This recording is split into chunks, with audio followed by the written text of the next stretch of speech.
Looks like it started, everyone. All right, everyone. I guess I call this meeting to order. Tonight we are doing Board and Commission interviews. This is start of day one. We'll be starting tomorrow night at 6 p.m. For this second night of interviews.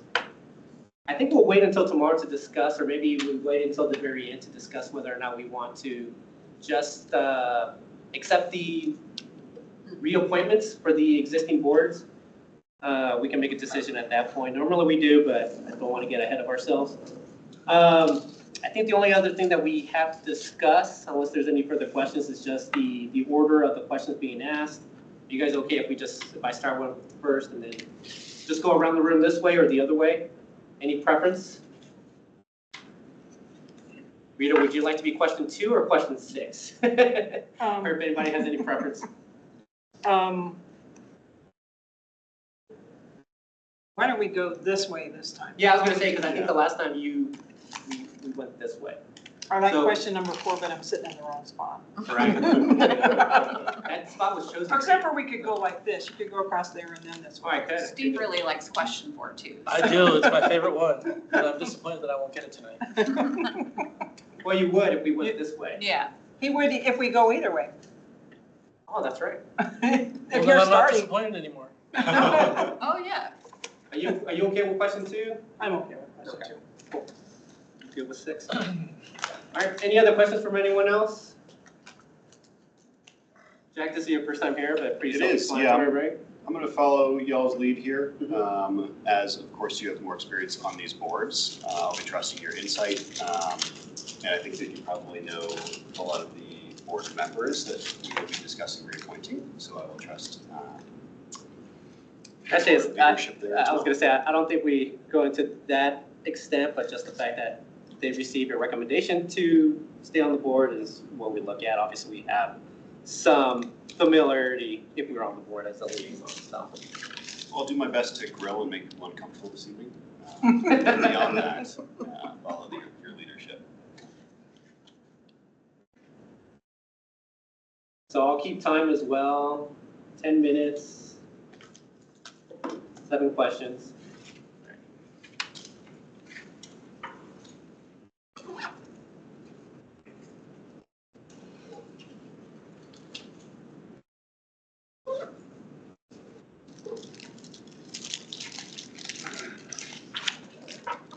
You know what we could do tomorrow night, Rita, is switch it up. Okay. So 1, 2, 3, 4, 5, 6. Okay. Great idea.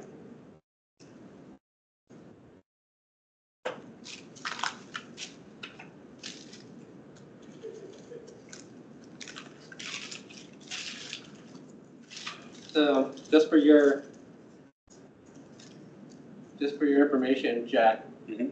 we used to have an issue having enough people run for boards and commissions. So there are times where we would have multiple people sitting in multiple boards. But as you can see from tonight, we're actually going to be turning away people, I guess.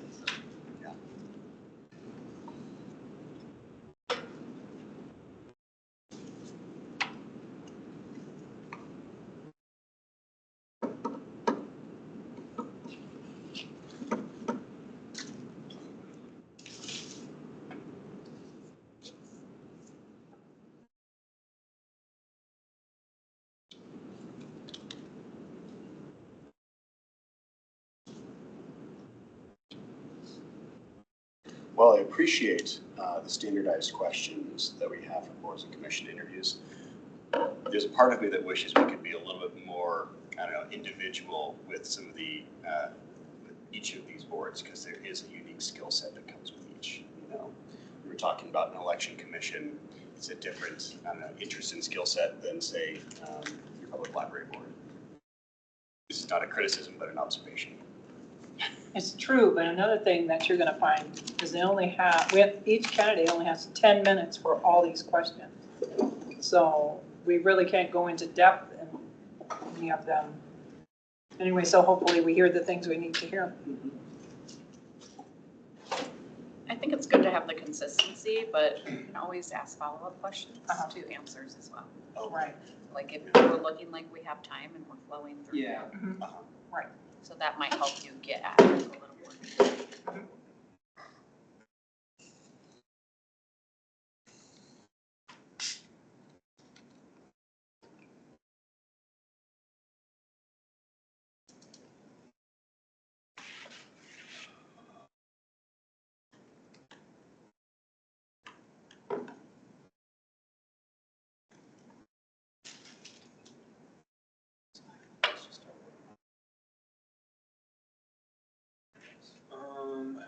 It's the email address.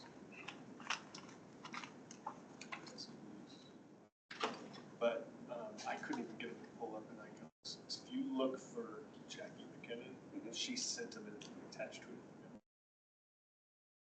Agendas. That's the easiest way. Resumes? Resumes, yeah. Yeah, she sent the last Tuesday.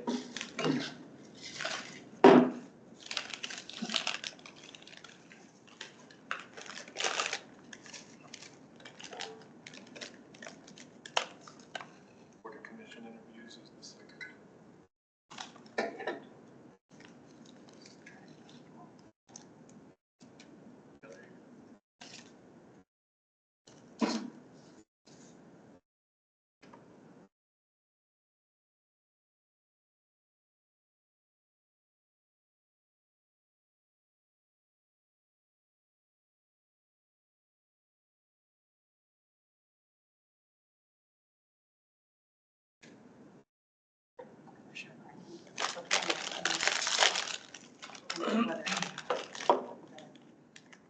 But they, this family, that Bible study. Children. And so the oldest children are like our grandchildren. So I just really. You all ready to begin?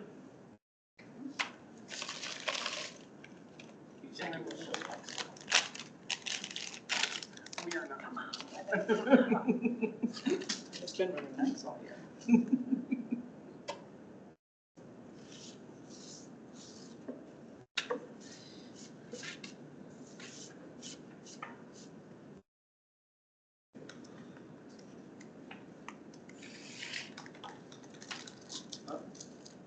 You already made this up. I used to work with someone named Bruce Thomas. This guy is Thomas Bruce. You say you can always trust a guy with two first names. You ready to go? Good. All right.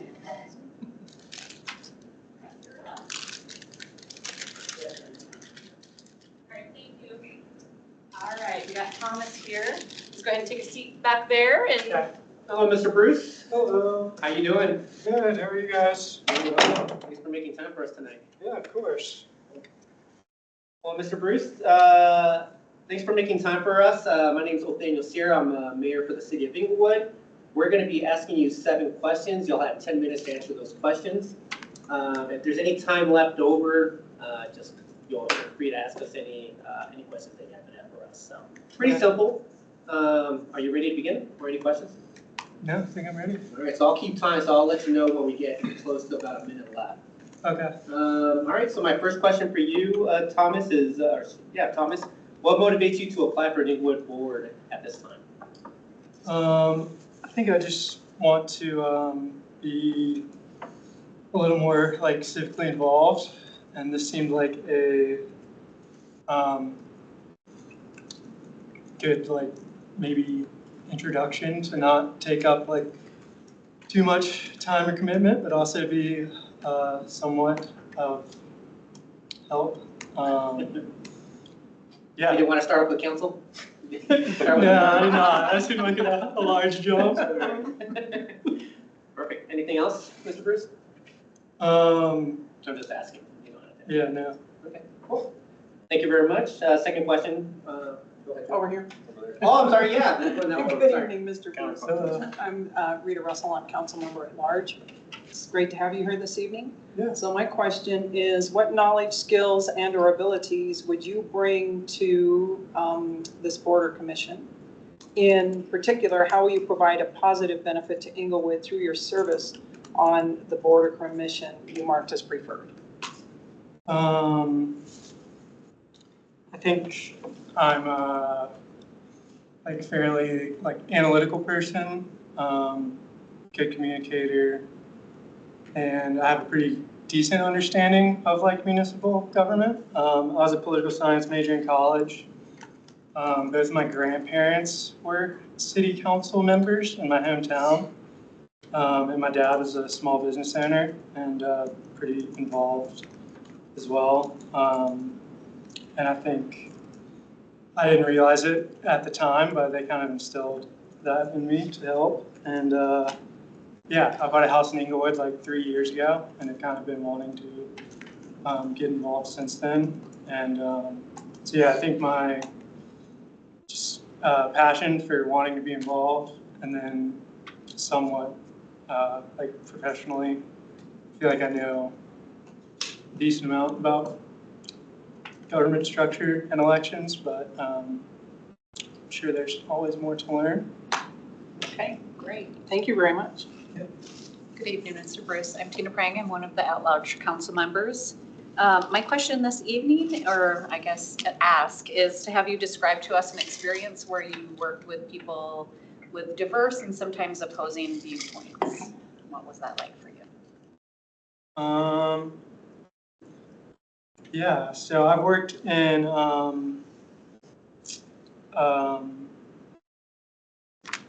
I guess in college, I was a little more involved in politics and had to work on some campaigns and stuff as just part of coursework. And just got a little turned off by like how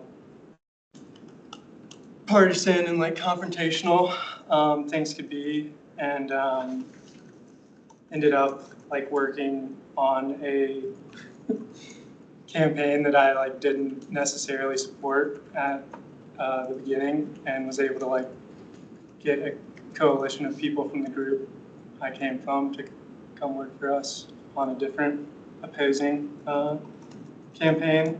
So I think that was kind of the most like political experience I'd have. Yeah, that's a great answer. Thank you. Hi, I'm Steve Ward. I represent District 4, where you live. Yeah. We're practically neighbors, actually. I'm on the 4600 block. So Okay. tell us what you like the most about Inglewood. I like a lot of things about Inglewood. Since I've lived here, just like being part of our like small community just within like a few blocks of my house, I feel like I've gotten to know a lot of my neighbors, and I like how like diverse it is, and also it seems like the people who have been here a long time, like I like how a lot of people care about Inglewood, I guess, and a lot of people who have been here a long time feel really strongly about how Inglewood should be, and I feel like a lot of new people do as well, and they might like, I don't know, I feel like it's like pitted against each other a little bit, but I like the community aspect, I would say, the most, and yeah, I've just been impressed with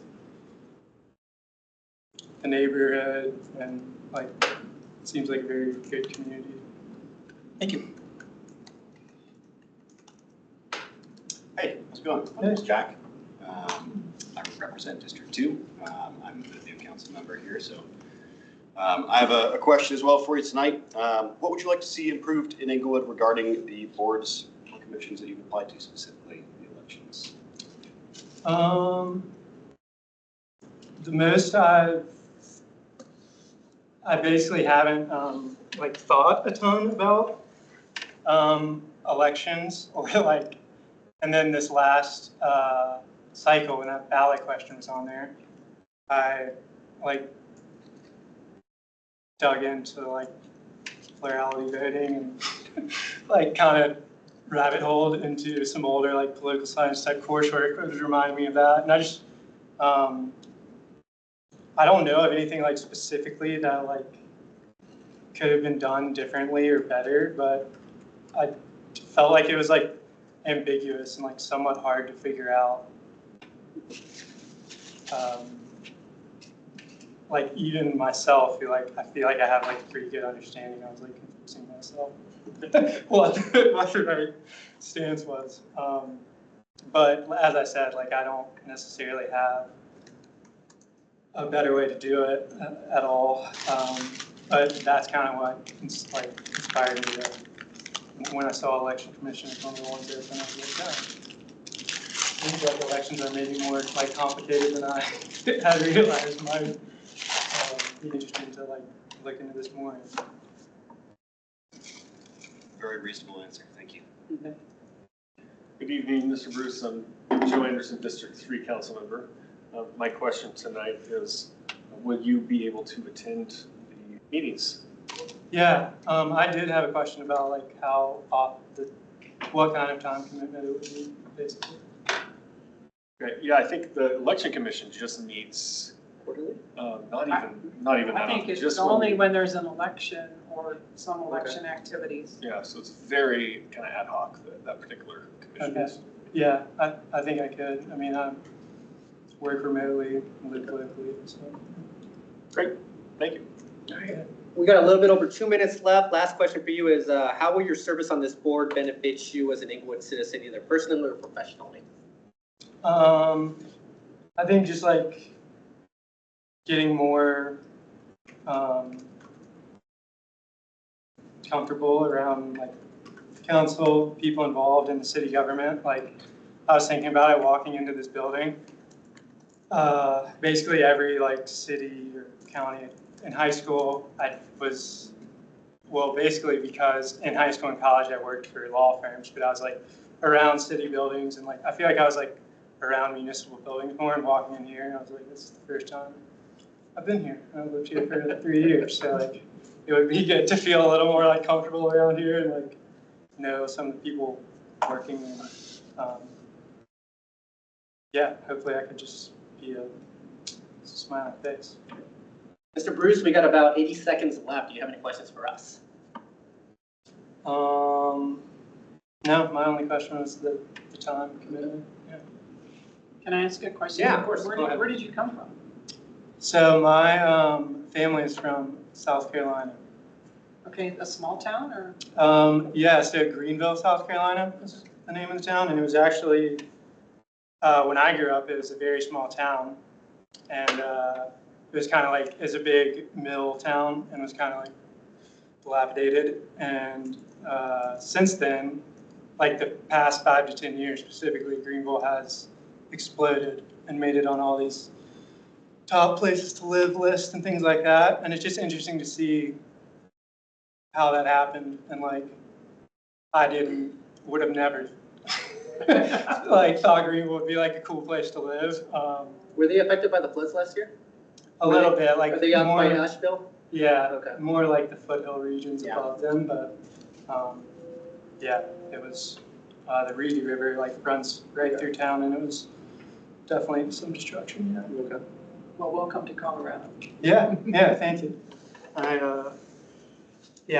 was on track to political science, and then I came out here in college and started working in the outdoor industry and got pretty tied to the outdoor scene in Colorado, and still work in the outdoor industry here and really like it. All right, great. Well, Mr. Bruce, thank you very much for making time for us tonight. We are going to have another night tomorrow on interviews. We'll make a final decision next Monday night, though. Cool. So you'll hear from our city clerk's department sometime next week about placement. But really appreciate you making time for us and your willingness to serve. So Yeah, absolutely. Thank all you guys. thank you so much, man. as well. Of course. Have a Nice good to night. meet you all. Have a good night. Coming in. Thanks.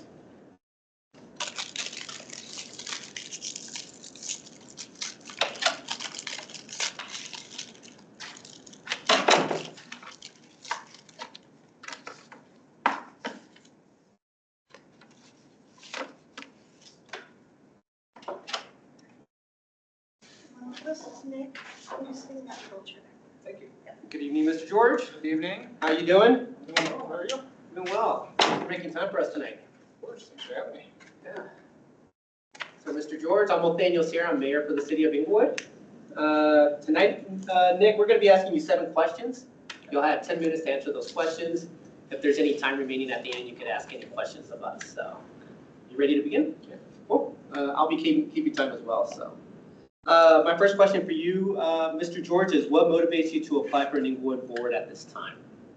I've lived here since 2019 and have tried to enjoy the social aspect and the programming aspects from what's put out by the city. And the last year or so, I've come to some of the open houses like the South Broadway Renew Project and the Rotolo Project, and just seeing some of that transparency and communication with the community. Really enjoyed it and wanted to be more of a part of that, because I think there's something really special about Inglewood being as small as it is, but having the amenities and surrounding locations that it does. It just really excites me to want to get involved in it. Cool. Yeah, thank you very much, Mr. George. Good evening, Mr. George. Glad you applied for boards and commissions. I'm Rita Russell, and I'm one of the at-large council members. My question is, what knowledge, skills, and/or abilities would you bring to the board or commission? And in particular, how will you provide a positive benefit to Inglewood through your service on the board or commission? Sure. So while I haven't been in Parks and Rec administration specifically, I've had landscaping jobs in the past where I've been a part of not only an individual contributor, but management there, that you can really see how that transforms a space. So while I wouldn't act as an expert in what the staff would do, being able to liaise between what a resident cares about and the staff expertise, I think is really exciting for me. So I work in the business space. I've been a part of financial software sales for a long time, and that's always a very big team selling sport. So there's anywhere from 3 to 10 people involved in a sales cycle, which means you have to speak in different ways to different people to get them on the plan that everybody's trying to do, take into account priorities that you have to calculate. There's always trade-offs that happen. So being able to trade off the balance of all that different volume that I've done over the years with the different people, I'd be a really good person that can show up on time, can show up prepared, and can follow up on things that I promise. That's always one of my big brands, is I do what I say I'm going to do, and I'm there when I say I'm going to be there, which I think goes a long way. And just hearing out the experts and helping guide them within the boundaries of cost, sustainability, and the community, I think would be something that'd be really, really powerful. Okay, great. Thank you. Good evening, Mr. George. I'm Tina Prang. I'm also an at-large council member. So my ask of you is for you to describe to us a situation where you worked with a group of people that had diverse, if not opposing, mindsets, and what was that experience like for you? Sure. So I think I go back to my management days in the software space. So I was part of a big company, Oracle, that has certain things that can change and certain things you can't. So you have to operate within the boundaries of what's possible while still being creative. So in the early days, the recruitment cycle was very specific to a very specific type of person. When I stepped into management, I said, instead of interviewing just accountants and teaching them how to present, we should interview people of different backgrounds and maybe teach them accounting or teach them these other skills and open up our pool, which was really kind of bucking the trend of what they've been doing for 5 to 10 years before that.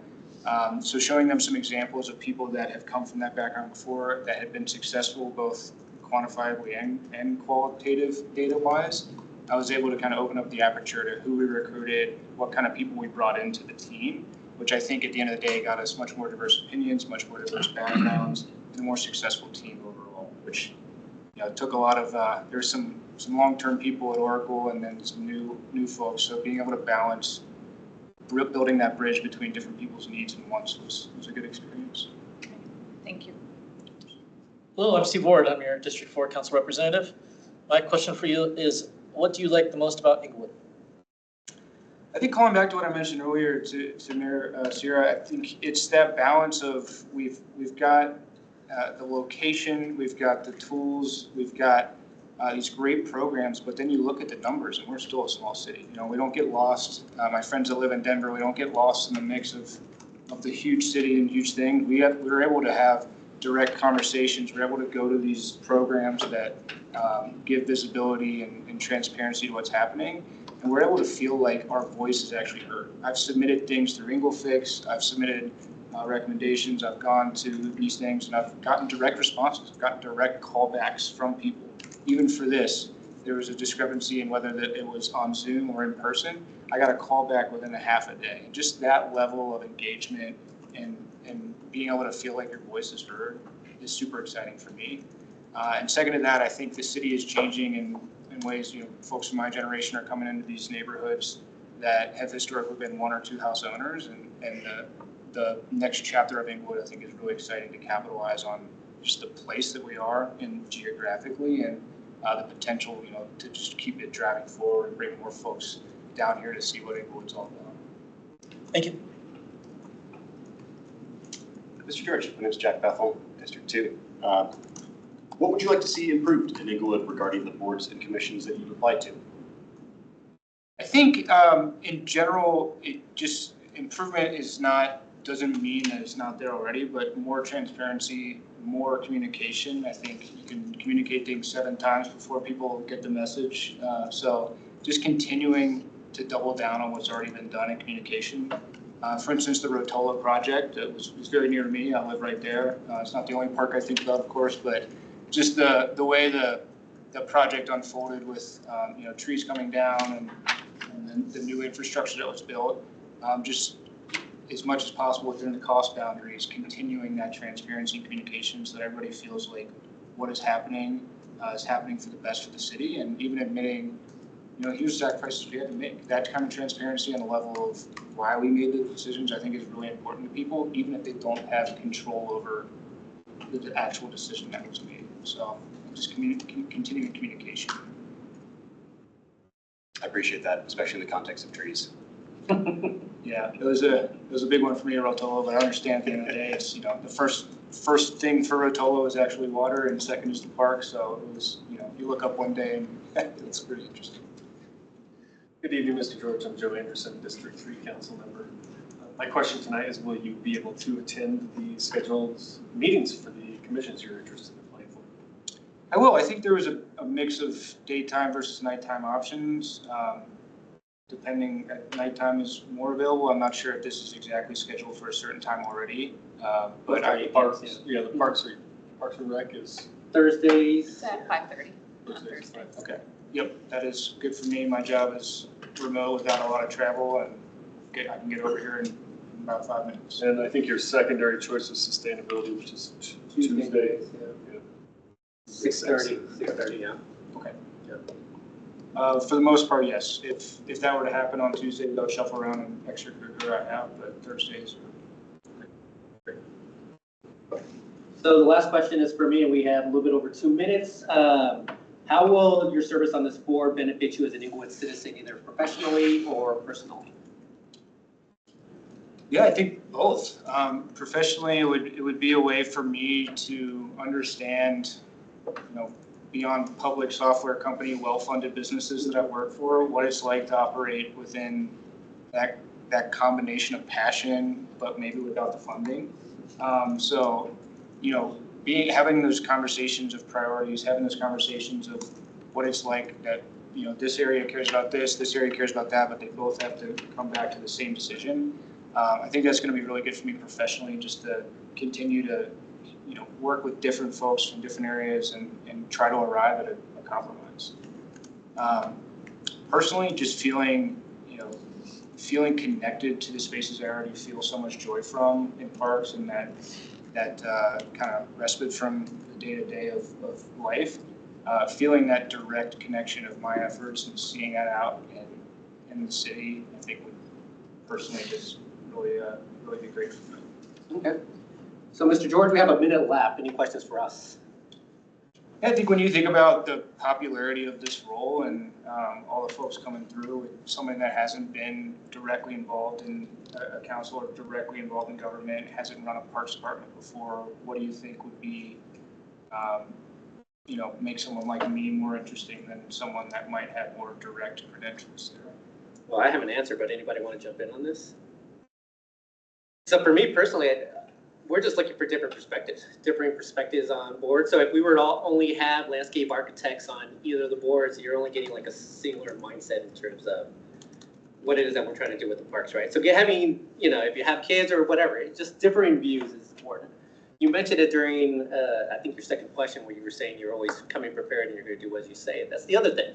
We want people that are going to come in with specific viewpoints, reading the packet, understanding, and voicing what it is that you want to see as part of the project that you're working on. So that for me is kind of like the top points that I would be looking for. So if anybody else want to add in anything? I echo everything that he just said. I sit on Parks and Rec right now. Definitely having a diversity of voices and people that are just eager to learn. Yeah.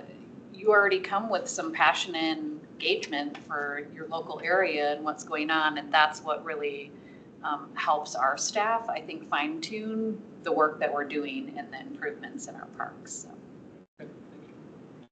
Well, Mr. George, we are at time. We have another night tomorrow of interviews. We'll be making a final decision a week from tonight. Okay. After which you'll hear from somebody from the city clerk's office about placement. So yeah, sometime next week. But no, really appreciate you making time for us, your willingness to serve. And thank you very much for your time tonight. That's right. Thank you all very much. Nice to meet you. Thank you so much. Thank you. Have a good night. Yes, good evening.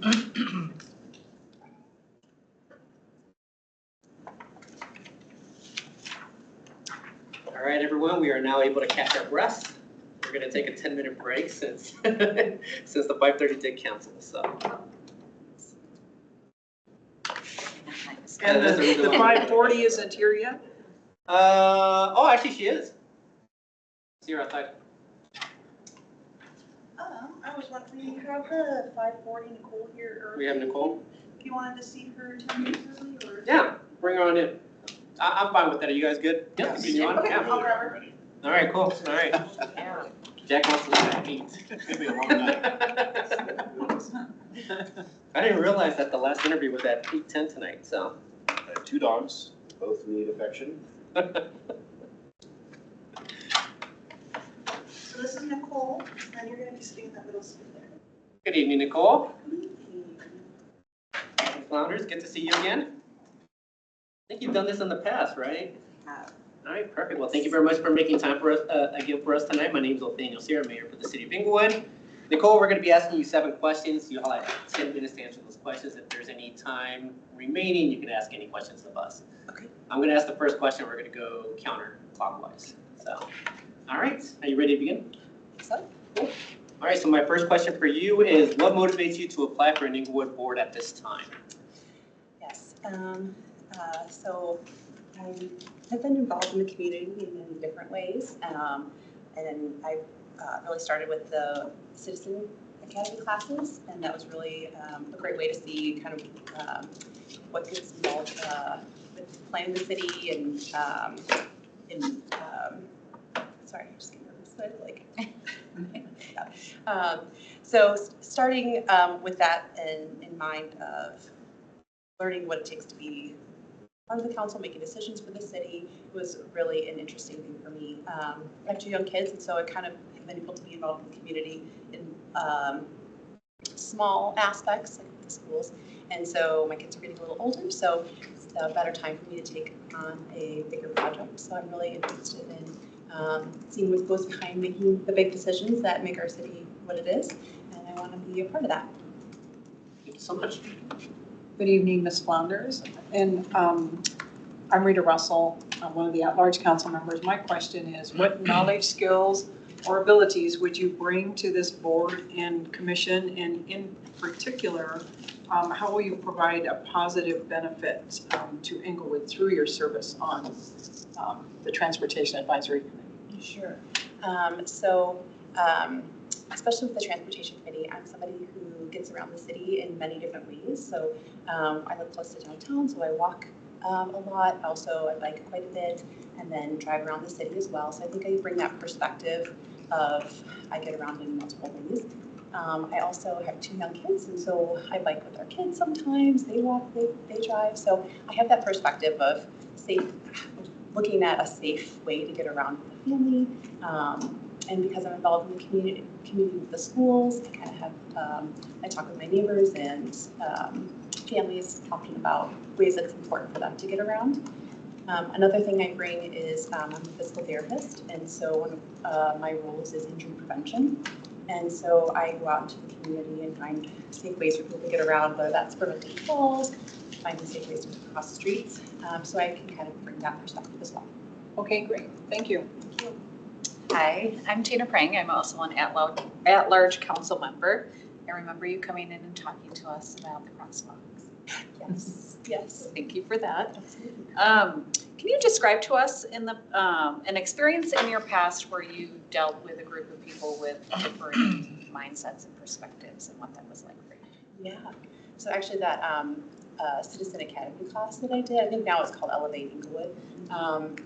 I think it was the third class in, we were split up into 3 groups and we had to develop a city. Just to kind of get a sense of what it's like to plan a city and not only roads, but where buildings go and what kind of buildings should be open. And I think that class was great because it was a very diverse group of people in Inglewood. So we had some people who had been in Inglewood forever and some newcomers like me at the time. And it was so great to have all of us try to share an idea and to present the city. And it was a heated class. Like people really had a lot of emotion as to what they wanted where and what they wanted open.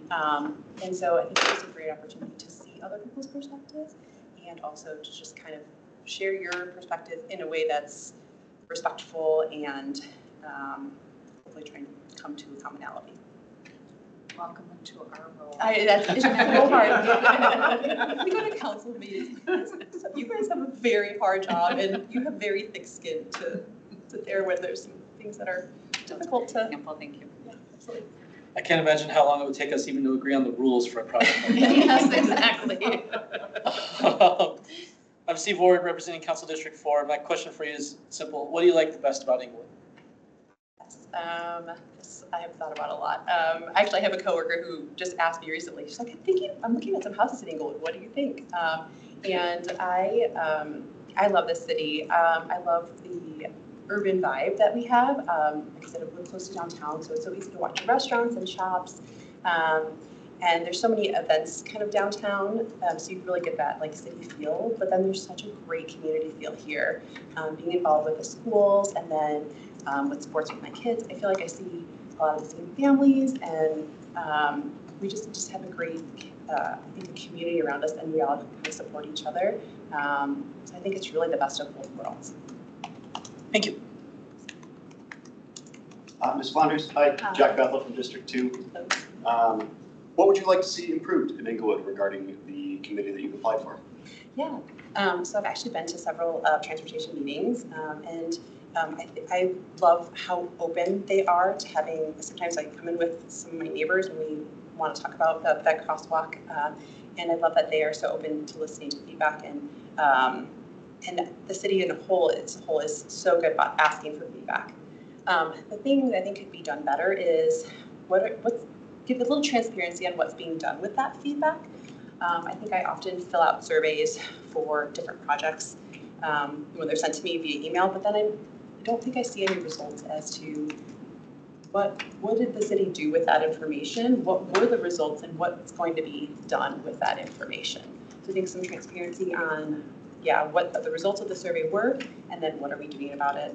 Kind of keeping that Inglewood Engage page a little more up to date.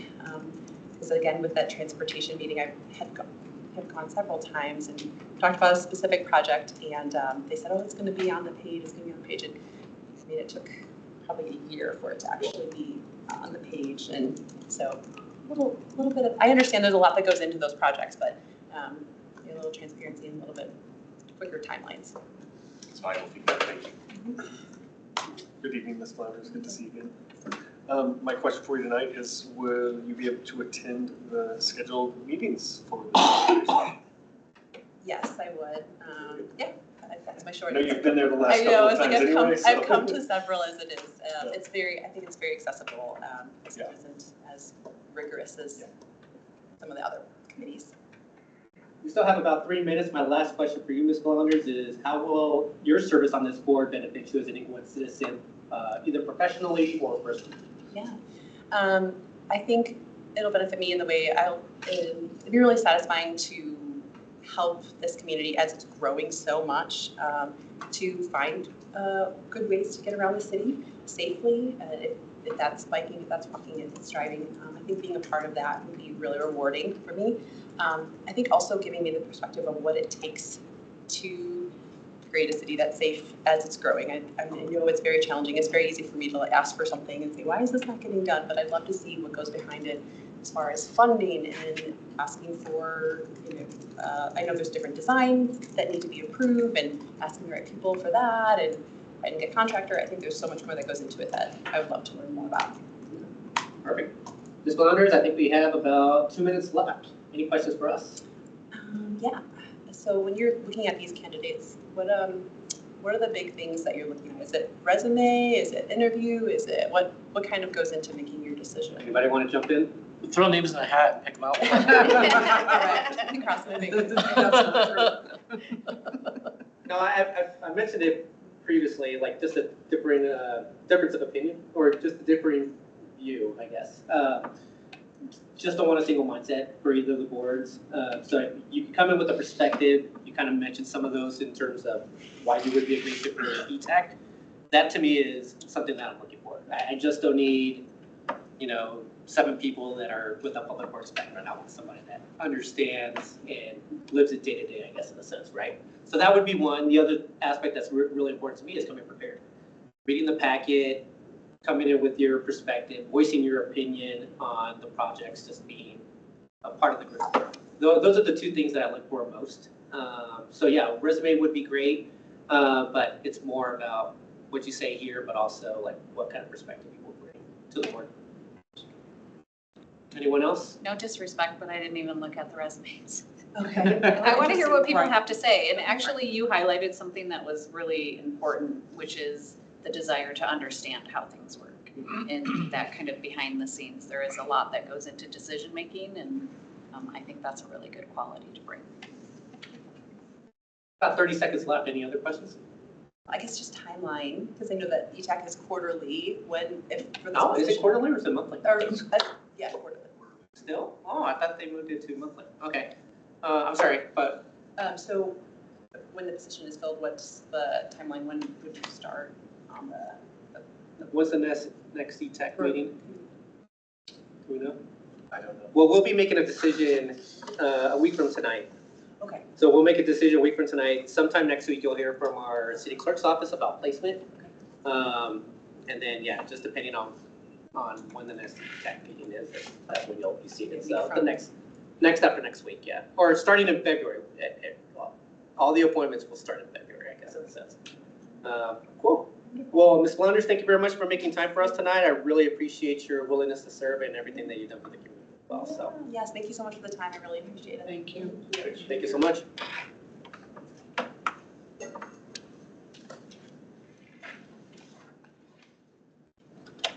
Really, they went quarterly, huh? I thought they were moving to monthly. No, I haven't moved to monthly. And I don't even know what the schedule is, other than I know they're on Thursdays. They're on So I Thursday. just wait until I get an email with the meetings coming up. Yeah, probably March. March is probably the next one, Probably, yeah. Huh. I remember they talked about, because I used to be the liaison to ETAC. Yeah. And I remember at that time, they were talking about moving to a monthly.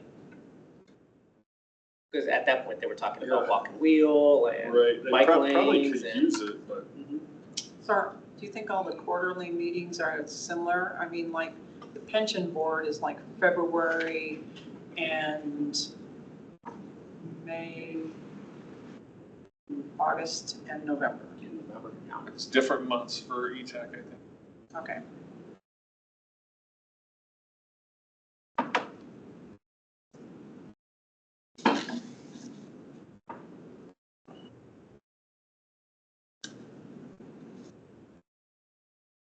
Committee meets on the second Thursday of March, May, September, and November. Emily is also here early. Okay, yeah. Send them on in. Yeah. All right. Hey, let's just get going.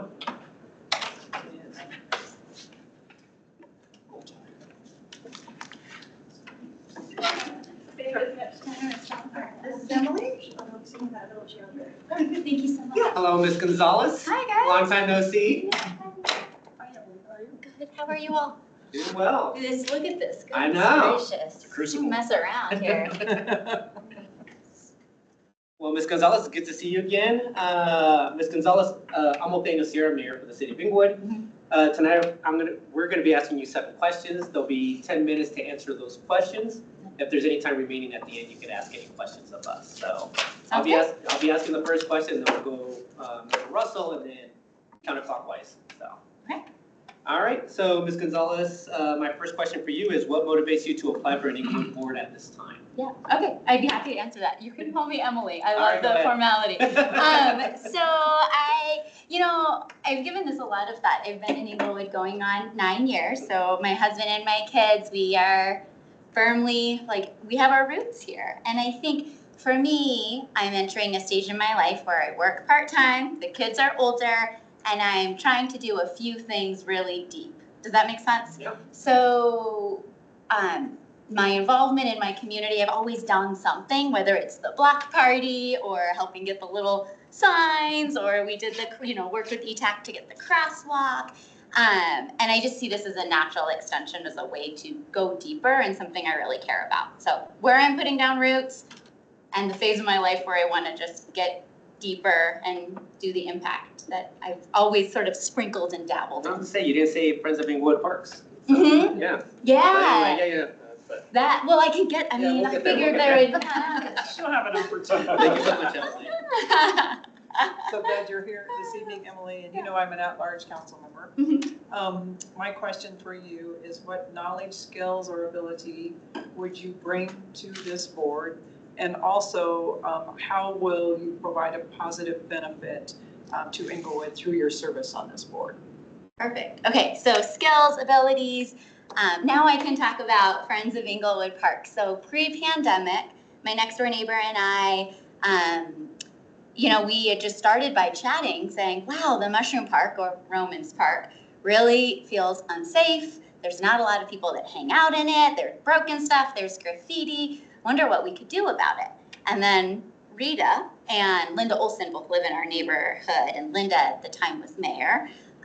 So we started by just reaching out to Rita and Linda to say, what's the process? What does it look like? How could we fix up our park? So it was very almost selfish, like we wanted the park fixed up.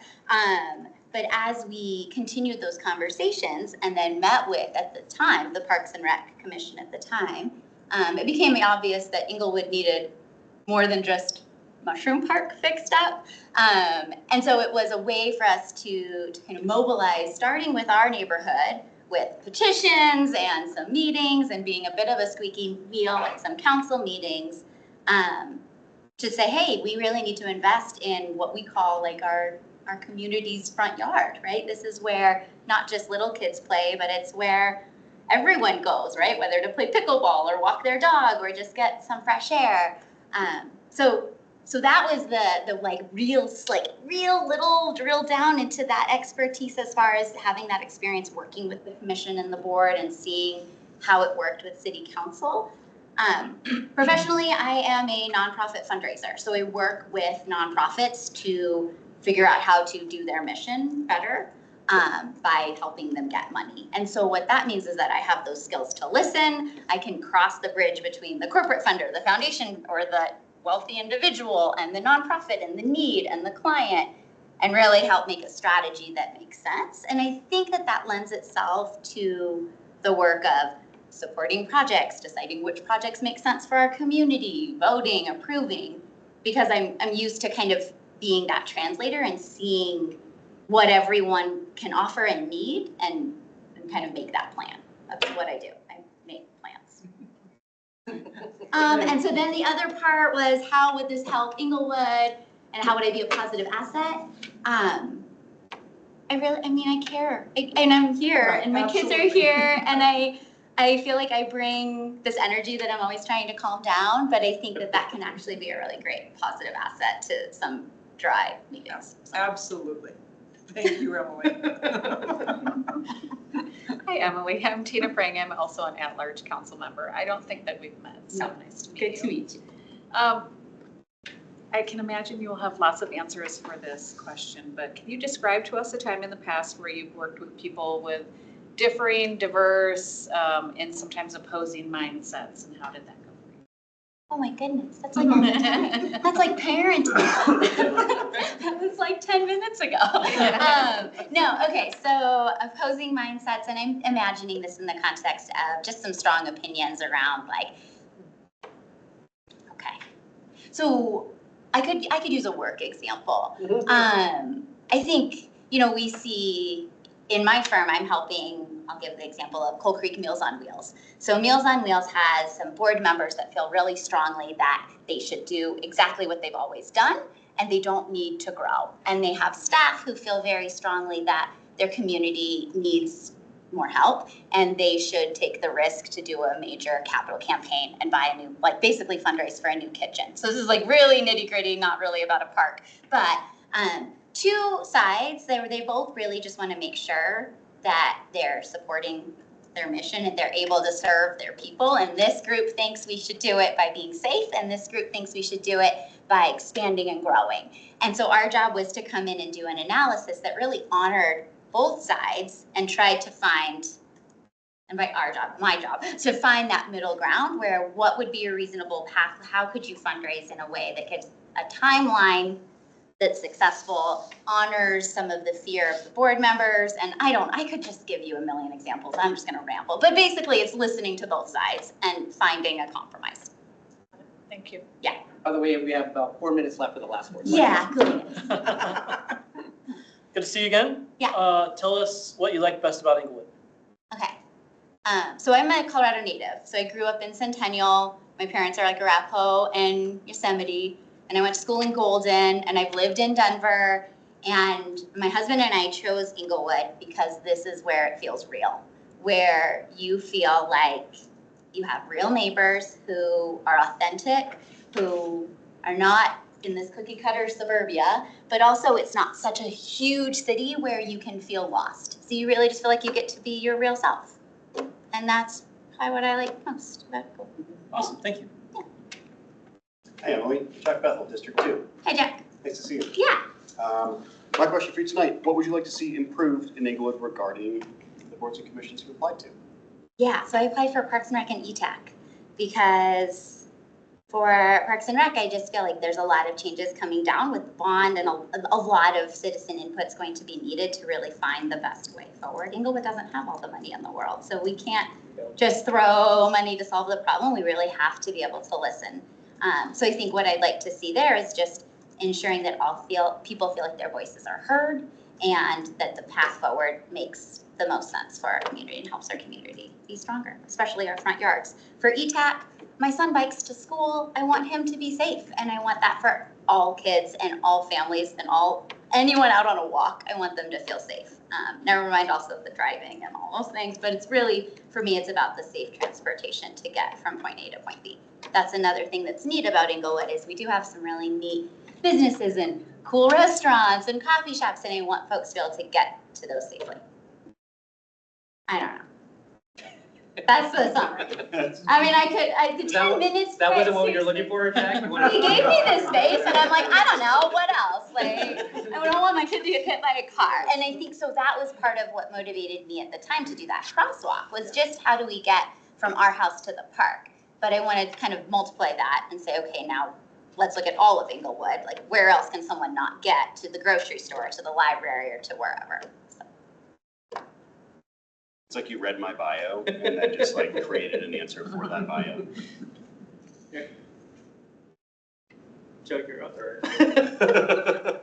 Good evening, Emily. I'm Joe Anderson, District 3 Council Member. Hi, Joe. Good to meet you. Good to meet you as well. My question for you tonight is, would you be able to attend the scheduled meetings for the boards you've applied for?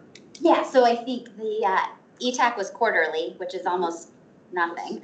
And then the Parks and Rec was second Thursdays, and those work. So Great.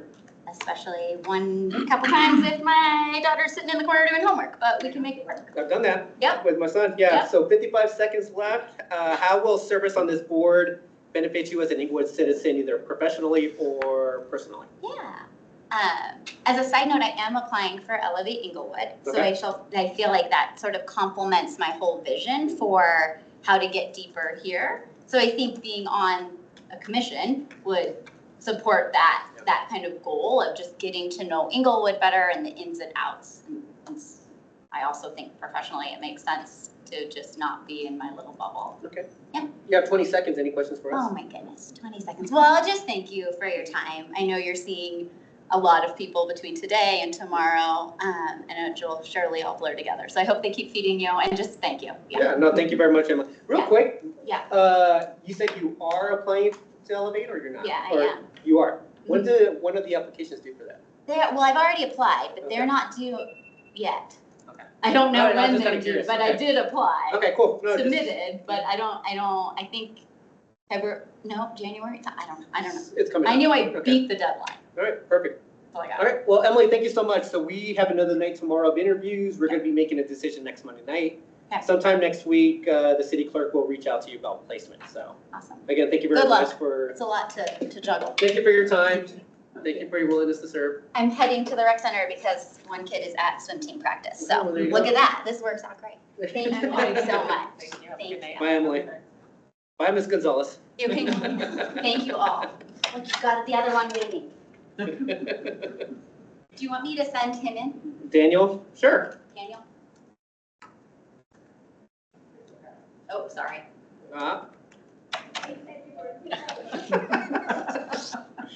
That's funny. All right, this is Daniel. Hello, Daniel. How you doing? Good to see you. Thanks for making time for us tonight, Daniel. Thank you. Daniel, I think you've done this before as well, haven't you? I have, yes. All right, perfect. So Daniel, same process. By the way, I'm with Daniel Sierra, Mayor for the City of Inglewood. We're going to be asking you 7 questions. You'll have 10 minutes to answer those questions. If there's any time remaining, you could ask any questions of us. So I'll be asking first question, and then we're going to go counterclockwise. Member Russell would ask the next one. So are you ready to begin? I am. Perfect. So my first question for you is, what motivates you to apply for an Inglewood board at this time? Yeah, so I guess the first thing is just, I just love living in this community, raising my family here in Inglewood. We try to participate as much as possible around the city. Some of the great events, the neighborhood events, the city events where you guys send out, solicit feedback from the community, try to participate as much as possible there. Because, love raising my family here and kind of like the direction of the city, also want to participate in what that looks like as well. And not just through, going to, committees through like public comment or to the city council meetings through public comment, but actually getting engaged, being on the council. And the only way to kind of enact some change is to be directly part of the process. And I think that is, in my own journey within the city, I feel like that's the area, kind of the next area or next step that I would want to participate in. Cool. Thank you so much, Daniel. Good evening, Daniel. My name is Rita Russell, and I'm one of the at-large council members. My question for you this evening is, what knowledge, skills, or abilities would you bring to this board or commission? And also, how will you provide a positive benefit to Inglewood through your service on this board or commission? Excellent. Yeah, so really ETAC to talk kind of specifically about ETAC, because that really is where my passion lies.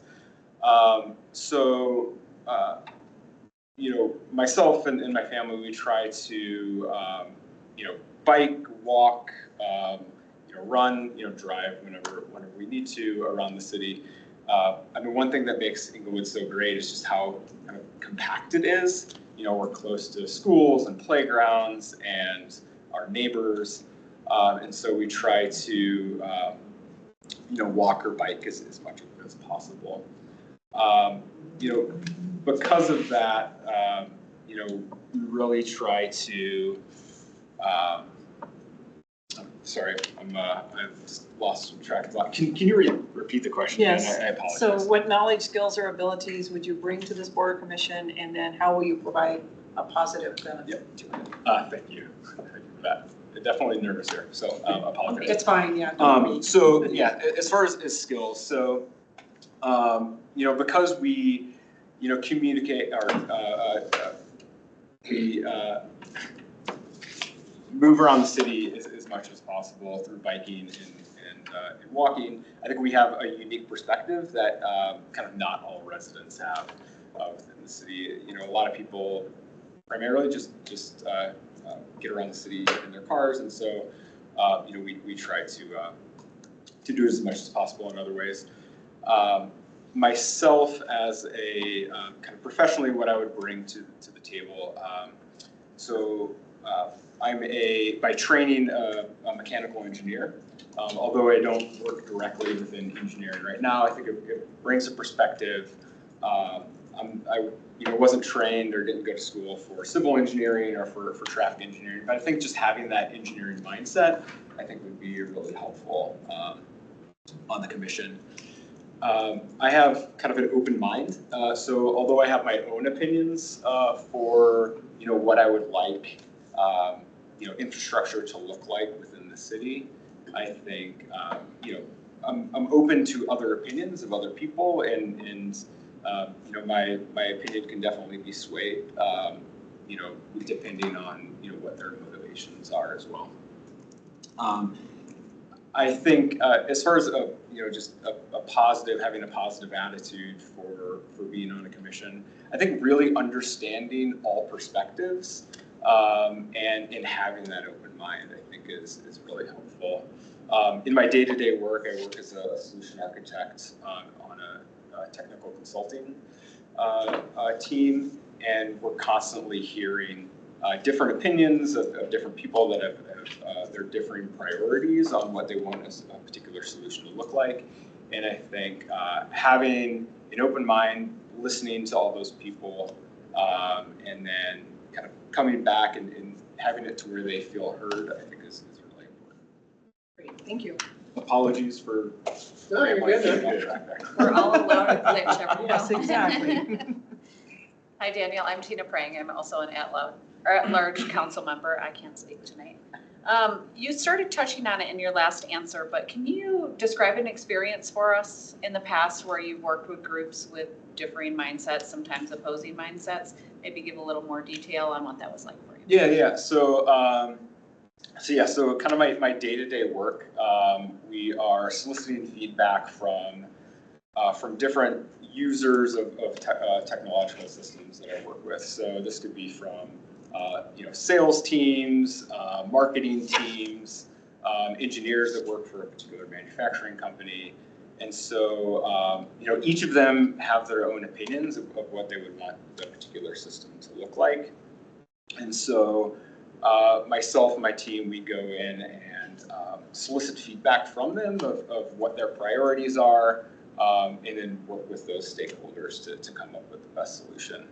I think, having an open mind to solicit that feedback, and then if the end outcome ends up being something that a particular group may not completely agree with, I think providing the reasons and being open within your communication of why a particular solution or decision was made, I think that's really important. Thank you. Evening, I'm Steve Ward. I represent District 4. My question for you is, what do you like the most about Inglewood? Yeah, so I think just kind of the community itself. It's a kind of, we're urban location, but feels very kind of small and tight-knit. I grew up originally in downstate Illinois in kind of a small little farming community, and although that is in location a lot different from Inglewood, there's still just that feel there.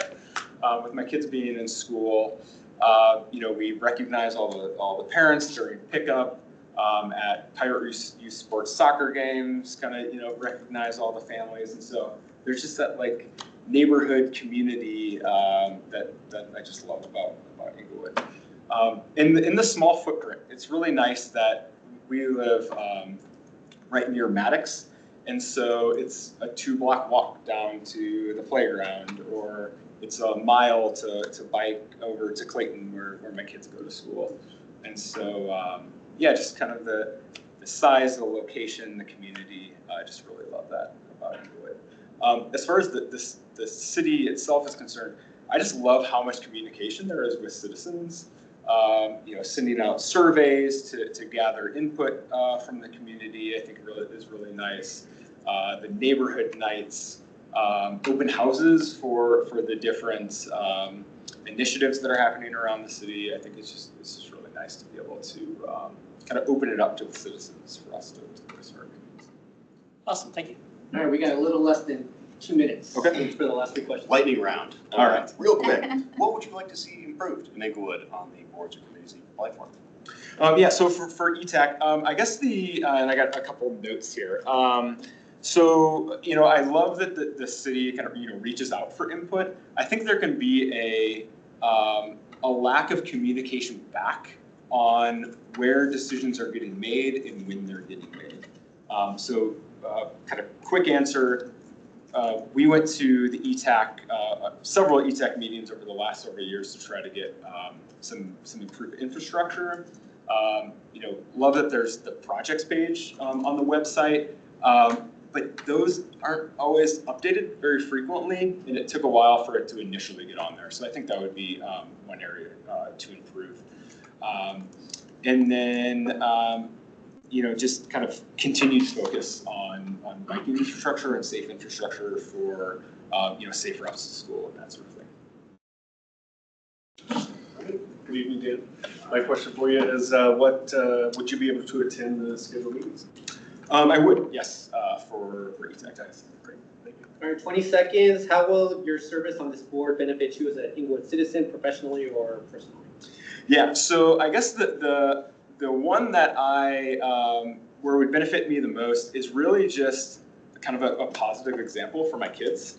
The only way that you can impact and kind of bring engagement to the community is being in the community and being part of it. And so I would like to just kind of show that by being on the commission.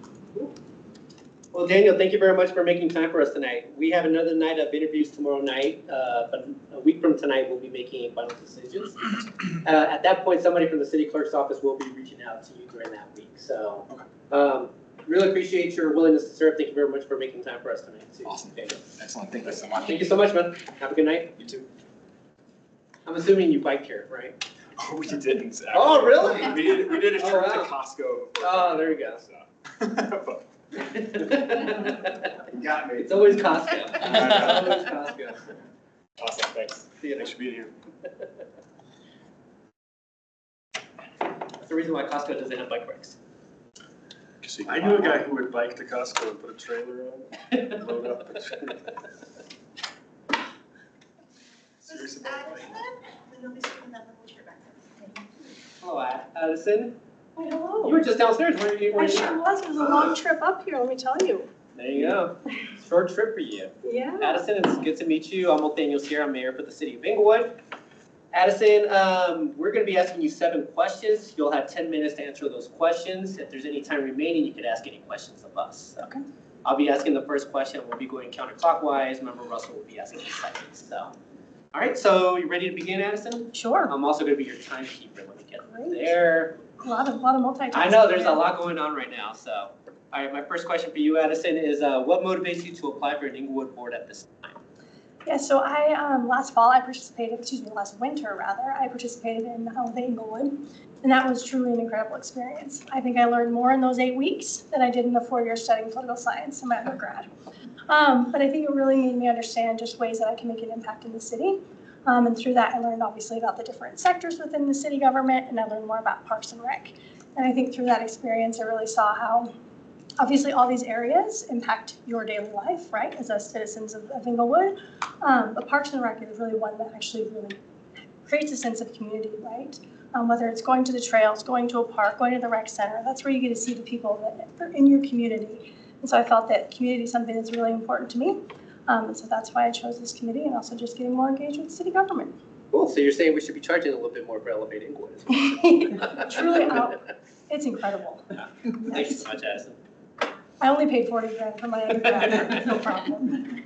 Good evening, Addison. I think we talked Yes. together that night, and so I'm Rita, It's nice one to of see the you. at-large council members. My question for you is, what knowledge, skills, or ability would you bring to the board or commission that you applied for, and how will you provide, or how will your service on this committee provide a positive influence in Inglewood? In terms of like skills, experience, and knowledge, so I will be very frank that I have not worked in Parks and Recs. I've never watched a TV show, and the extent of my time at the park is with my niece going down the slides. However, I think that because of my professional background, I do bring a lot of skills. Whether that's involved, I've done community engagement, management, surveying, research, change management, having difficult conversations, conflicts, all of those things. I think those are all parts of being part of the city, right? It's not easy, the job that you have. And so I think that it would give me an opportunity to improve some of my skills, learn more, as well as use some of the skills I already have. In terms of a positive influence or impact, I do think I bring a little levity sometimes into the spaces that I come into. But I also think just with my background, just in terms of like workforce development, even just community engagement, hopefully I'm able to bring more to that conversation. Also, I'm a really big believer in looking at root cause analysis and also thinking about the assumptions that we have for things and asking more questions to really better understand. Great. Thank you very much. Yeah. Hi, I'm Tina Prang. I'm also an at-large council member. Can you tell us about an experience that you've had in the past where you've worked with differing mindsets, sometimes opposing mindsets, and what that was like for you? Yes. There's so many options. I currently work for a large institution. It's actually the largest in the United States. And we are implementing experiential learning. So the idea of actually like getting experience before you graduate. Who would have thought you needed that? And there are a lot of opinions. I've been in this space for quite a while, but there are a lot of opinions about how we should approach that. And sometimes people don't understand all the elements that need to go into it or the parts that need to be completed in order for us to fully launch different initiatives. And so I think a lot of it is asking questions because sometimes maybe I don't understand or maybe I don't understand their question or how they're pursuing or how I want to pursue something. I also think within that is really understanding what is their overall goal, right? I think sometimes if we take a step back, really understand what the goals are and how we want to work backwards into that can help as well. So I think it's both education and then also understanding what our overall goal is in order to bring those differing opinions together. Thank you. Hi, Steve Ward, representing Council District 4. And my question for you is, what do you like the most about Inglewood? Oh. You know what? It's funny because this is actually really great. Thanks for asking this because I just answered this downstairs. I think one of the things I love about Inglewood, I lived in Centennial for a while, and one of the things I noticed when I moved here was that I would go for walks, and I actually know my neighbors. I mean, I walk a fair bit. I can be, 3, 4, 5 blocks down, and I actually still know them. And there's such a sense of community. It feels like small town Nebraska where I used to live. And I love that. And I also know that my neighbors we're looking out for each other, whether that's if someone's sick, if someone needs some tomatoes because I have too many in my garden, whatever it is. But that's, come on over. I love that sense of community. And I think that's something, and also the accessibility. We talked a lot about that, just being able to be engaged with the city. With the city of Denver, it would feel so overwhelming. But you all make it so much easier. Thank you. Yes. Hi, Addison, Jack Bevel from District 2. What would you like to see improved in Inglewood regarding the Parks and Rec Commission that you've applied for? I think that one of the most important things, Inglewood is changing, right? Our population is changing a lot, and it's going to continue to change. And I think one of the most important things, especially because I think our master plan is coming up in 2027, is really starting to think, what does that population look like? How are we going to continue to prioritize what is important to Parks and Recs, and how does sustainability fit within that? I think that that's and sustainability is a loaded word. I recognize that. And so I think that understanding and continuing to evaluate and actually really getting engagement from the community it's funny because I recognize that you all ask for our input so many different ways, but then people come to you and say, well, nobody asked me. And so really, really trying to find different unique ways in order to reach the community, like Reddit, in order to get more feedback as we move into that other master plan, but then also considering, you know, how can we put sustainability initiatives forward without maybe making it such a contentious issue? And I don't know how you solve that one, but Good question. yes, Good evening, Joe Anderson, District 3 Council Member. I live in your district. My question for you tonight is, will you be able to attend the scheduled meetings for the boards you've applied for? Yes, Very good. that was, you got the tough one. I don't know how you got so lucky. All right, last question. We have a little bit over 3 minutes left. How will your service on this board benefit you as an Inglewood citizen, either professionally or personally? It's interesting. When I signed up for Elevate Inglewood, I just thought, oh, that's interesting. You know, I used to have a background in political science, could be fascinating, but I actually didn't realize how much of an impact it would have. It has made me so much more aware of just the voice that I can have within my community. And so I think I really want to be more engaged and have more of a commitment. It's one thing to sit at home on a Monday night and watch the council on YouTube. It's another thing to actually be part of a board or commission, right? And I really want to give that commitment.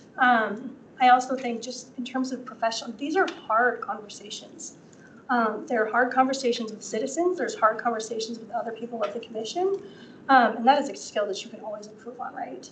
And so I think overall, I think it would make me more engaged, more thoughtful, more aware citizen.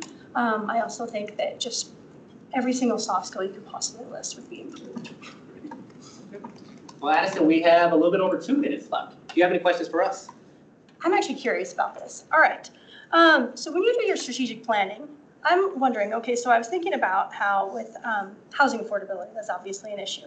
And so now we think, okay, let's build more houses, more apartments, whatever it might be. But then I was thinking about think about in 20, 30, 40, 50 years, people have less children. And then we have too much housing. So I was thinking about like the unintended consequences of things that you put in strategic plan or master plans now. Like how do you take into consideration things that are decades in advance that maybe you're not even aware of? Isn't that the issue we're in?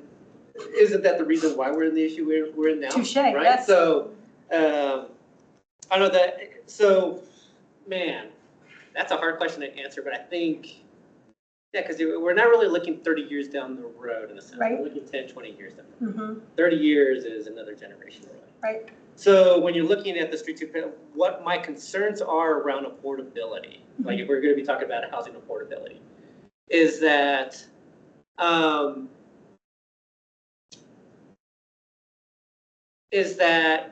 you know, the market still dictates housing in a certain aspect. Mm-hmm. Are we able to do affordability to the point that it kind of constrains the middle class, I guess, in a sense, that we're focused more on the affordability aspect, but not really like on the market rate and that type of thing. So I don't know if I really explained that, but that's one of the things that I kind of like think about whenever we're talking about like housing affordability in a sense, is that we're only really focused on one aspect, but there's help needed, at least in this point, at this time, there's help needed like through a wide range. Yeah. So right now, I guess my concern is that are we building enough housing? It's like, how quickly can we build housing? Mm-hmm. So, but yeah, looking 20 years down the road, I think that's a different perspective. I don't know if anybody else has anything on that, but. I'd also comment that the birth rate is only one aspect that plays into how much housing we need. Yes. And if I could predict the market 30 years out, I'd be a very wealthy man.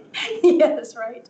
I was just thinking like unintended consequences, the decisions that you make. And Actually, I would like to respond to that because I think that is a very good question. And I think we are 6.5 square miles. We are already a fully developed city. And I think you bring up a very good point. I mean, it is a huge metro area. There are a lot of, like Aurora, that aren't bound by, we have no place else to grow. We're surrounded. So I think that's a good thing that we probably should think about. Appreciate it. Well, thank you all so much for your time. No, thank you, Addison. Thank you very much for making time for us tonight. We're going to be deliberating after the interviews tomorrow night. We'll make a final decision next Monday, after which somebody from the city clerk's office will reach out to you about placement. That sounds great. But Thank Addison, you it was very great to meet you. Thank It you was very much for wonderful to making meet you as time. well. Absolutely. Take care. Good luck. Thanks for being here and thanks for the Absolutely. tough questions. Absolutely. Thank you. I appreciate you all.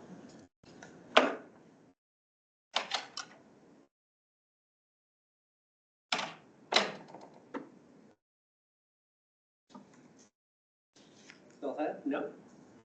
Back on track. We're back on track.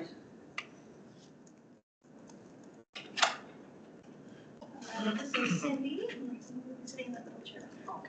Good evening, Cindy. Hello. It's been a while. Remind me how to pronounce the last name, Shattuck? Jack. Good to see you again.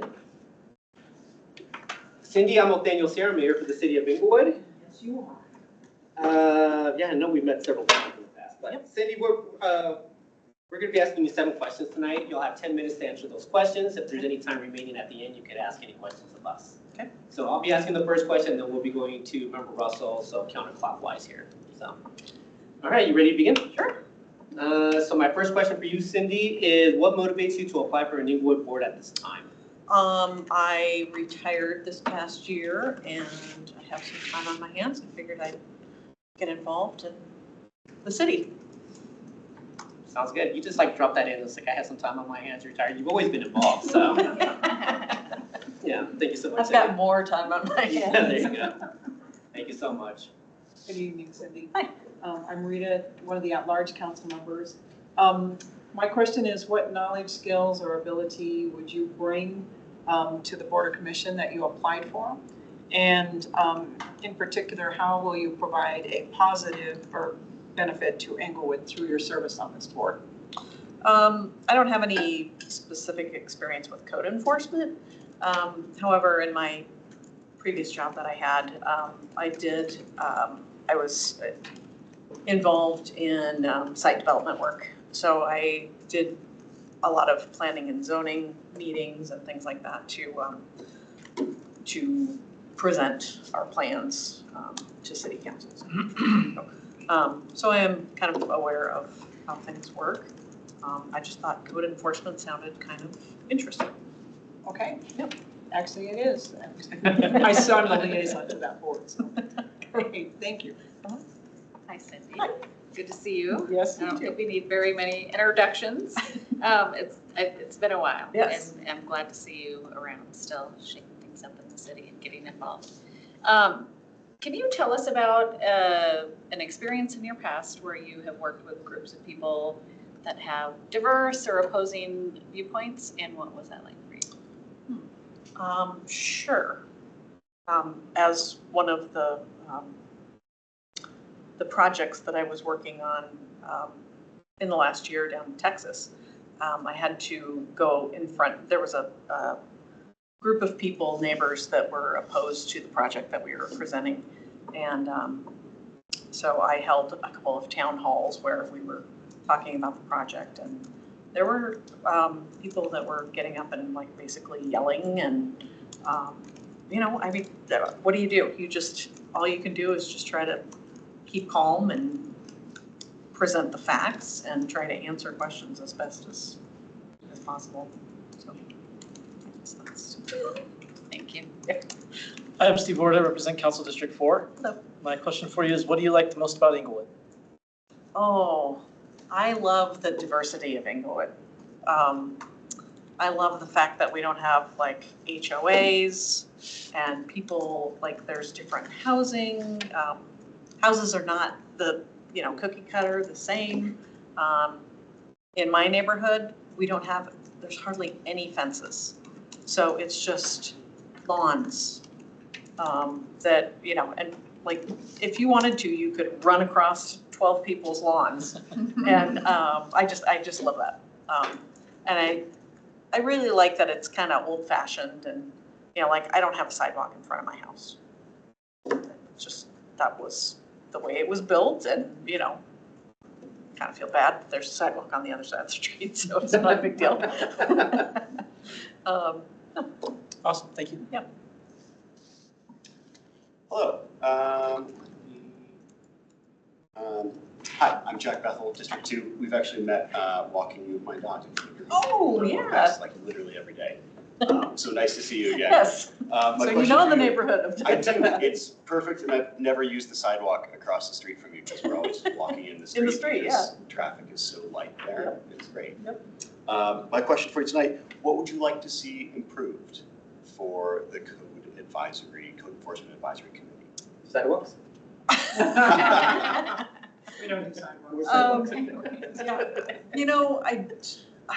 I don't know a whole lot about code enforcement yet. I'm hoping to learn more, but I'm not really sure what I would like to see at this point, but I think that there's probably a lot to learn and try to figure out. I do like the fact that like people can keep their RVs at their home or, but I understand that that's not something that everybody likes. So it'll be interesting to see,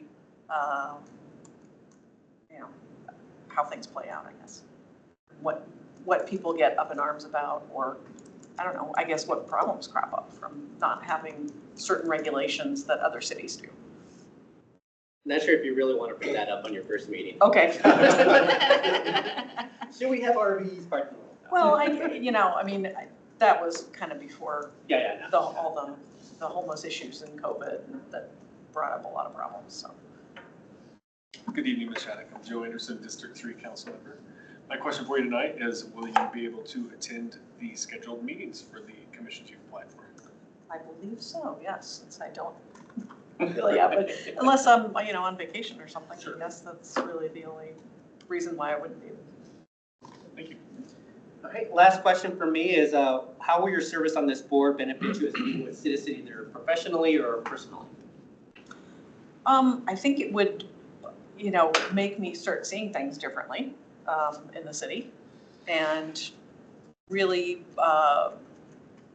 start to pay attention to what might be a problem or might be improving life in the city for our residents. Perfect. Cindy, we have a little bit over 3 minutes left. Do you have any questions for us? What is the term for somebody on a board? There's one alternate member, so it's usually 4-year terms, but this one is for 2 years. This is for CEAC. Yeah. I Are they think there usually might 4 years be- or are they 2 years?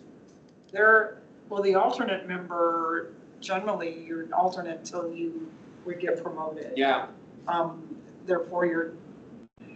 they are 4-year terms. usually. Are they 4? No, they're probably 2. It says it's 2 years. 2, Okay. yeah, it is 2. Any other questions for us? I guess I understand that this is kind of an offshoot of the city council. Mm-hmm. How, if the board decides something, then does it go to the city council for a vote, or how does Great that work? question, Cindy. It's an advisory board to city council.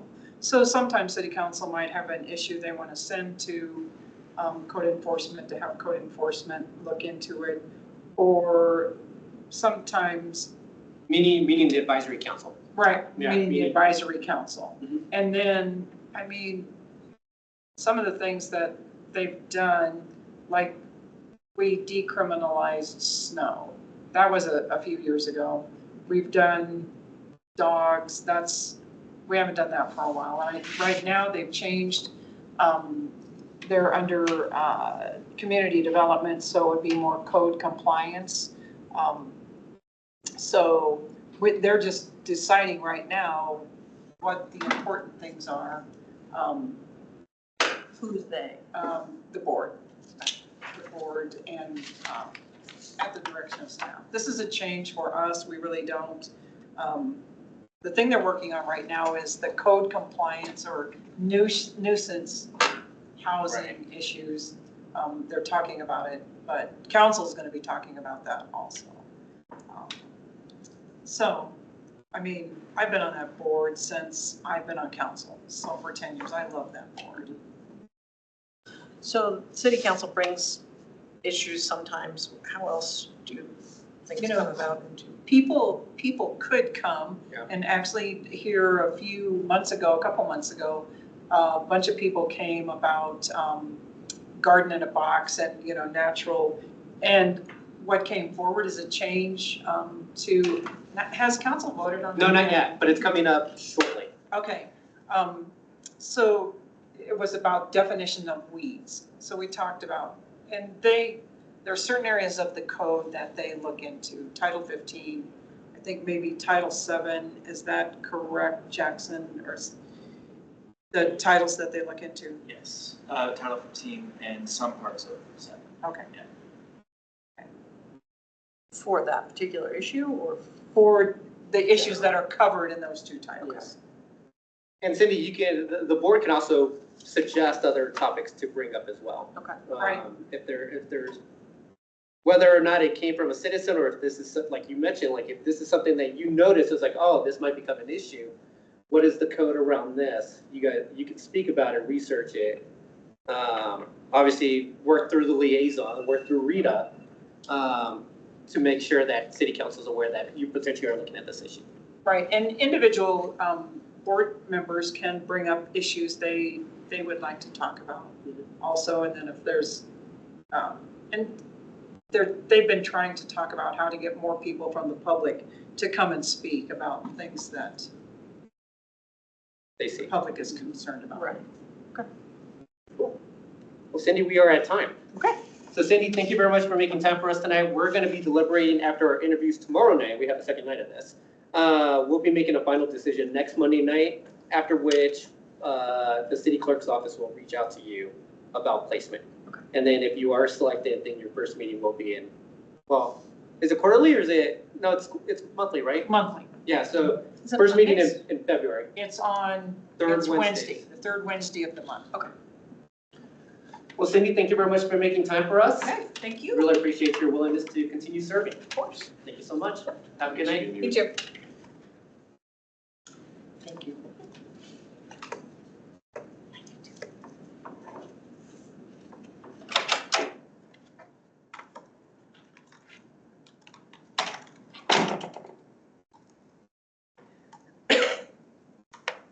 Have you always served on Code Enforcement Advisory? I have. I've got Stuart here. See that nosy. Good evening, Mr. Alden. Good evening. How are you doing tonight? I'm doing well. Yourself? Good. We're doing well. Thank you very much for making time for us tonight. Of course. So, Mr. Alden, I am Nathaniel Sear. I'm mayor for the city of Inglewood. Tonight, Stuart, we're going to be asking you 7 questions. You have 10 minutes to answer those questions. If there's any time remaining, you can ask any questions of us. I'll be asking the first question, then we'll be going counterclockwise. Member Russell will be asking the second, so and so forth. All right, are you ready to begin? Sure. I'm also the timekeeper, so I'm getting that. All right, so my first question for you, Stuart, is what motivates you to apply for an Inglewood board at this time? Specifically at this time in my career, so I'm 58 right now, and I kind of joke that I've got two toes in retirement. And I've been a resident of Inglewood for 21 years, and I moved my business here about 2 years ago. And now that the business is sort of settled, and I run a screen print design studio, and so it's given me a chance to start reaching out to do things within the community. I've been 25 plus years, I've been working on community initiatives in Denver and Colorado, so I could go on for hours about that, but I won't. Okay, so I'm just looking for a place to use my resources and skills. we appreciate that. Thank you so much. Good evening, Mr. Alden. I'm Rita Russell, one of the at-large council members. My question for you tonight is what knowledge, skills, or abilities would you bring to your Cultural Arts Commission? And in particular, how would you provide a positive benefit to Inglewood through your service on that board or commission? Yeah, this is, like I've served on, I brought some things, people ask, what's your flaw? Mine is brevity. It's just like, I have so many stories and I think they're all fascinating. And it's just, I'm 58 now, it's just like I've been to 21 countries, I've been to all 50 states. I was asked with Denver, I was a design consultant and created on the branding for the Vision 2020 Denver's cultural plan. And so I was involved in that at like a large level. I've worked with the Peace Dam Foundation and traveled to Guatemala and India and Cuba. Excuse me, not Cuba, that was a different project. South Africa, where I worked on working with youth and service projects and Nobel Peace Laureates. So a lot of this is, and I was the president of the Colorado chapter of the American Institute of Graphic Arts. I served on their board for about 10 years in different roles. And so a lot of what I I like efficiency. I enjoy things that are relevant, and it's also, I love Venn diagrams. And so this idea of like connecting people in different areas, so for the betterment of like the project, because a lot of times people get like, this is what I want to accomplish, and they kind of miss that there's something over here and there's something over here, and it's like if these three things came together, all of a sudden you have something much larger. So that's as short as I can keep it. Okay, thank you. Short. Good evening, I'm Tina Prang, I'm also an at-large council member. I cannot say that sentence tonight for the life of me. So it sounds like you have a lot of experience traveling internationally, et cetera. Tell us about a past experience you've had where you were working with people with diverse and sometimes opposing mindsets. What was that like for you? Well, obviously it can be frustrating at times. And I think a lot of it is so I served on the South Broadway revitalization, a couple of committees this summer.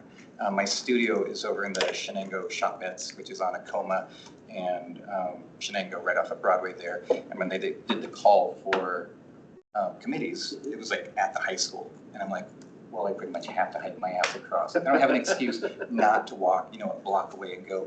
And so it was interesting. And I think the public arts was really good, and the branding one was challenging in that I think there was agendas and different opinions on that. And through that, and it's funny, so the shirt I'm wearing is something I actually created earlier in the summer before I even was involved in any of this. And I invited people that I met on the committee down to the studio to screen print a shirt for themselves so they had one. And I heard from and the neat thing about that was, because there were people on the committee who were like, they absolutely did not want to change anything about the branding on South Broadway. And then there were people who were like, absolutely, we want to have, it's going to be San Francisco in the early days. And it's just like, there's this sort of, and I live right off the South Broadway corridor. And so it's just like, there's this reality. And so it's like, for me, it's just like, it was a chance to really understand, get people into the studio and talk to them one-on-one and sort of hear their diverse opinions. And I think that's important. And it's just like, and then taking that, because it changed my mind a little bit. Because originally, I was just like, it doesn't need to be branded. It can just stay Inglewood through and through.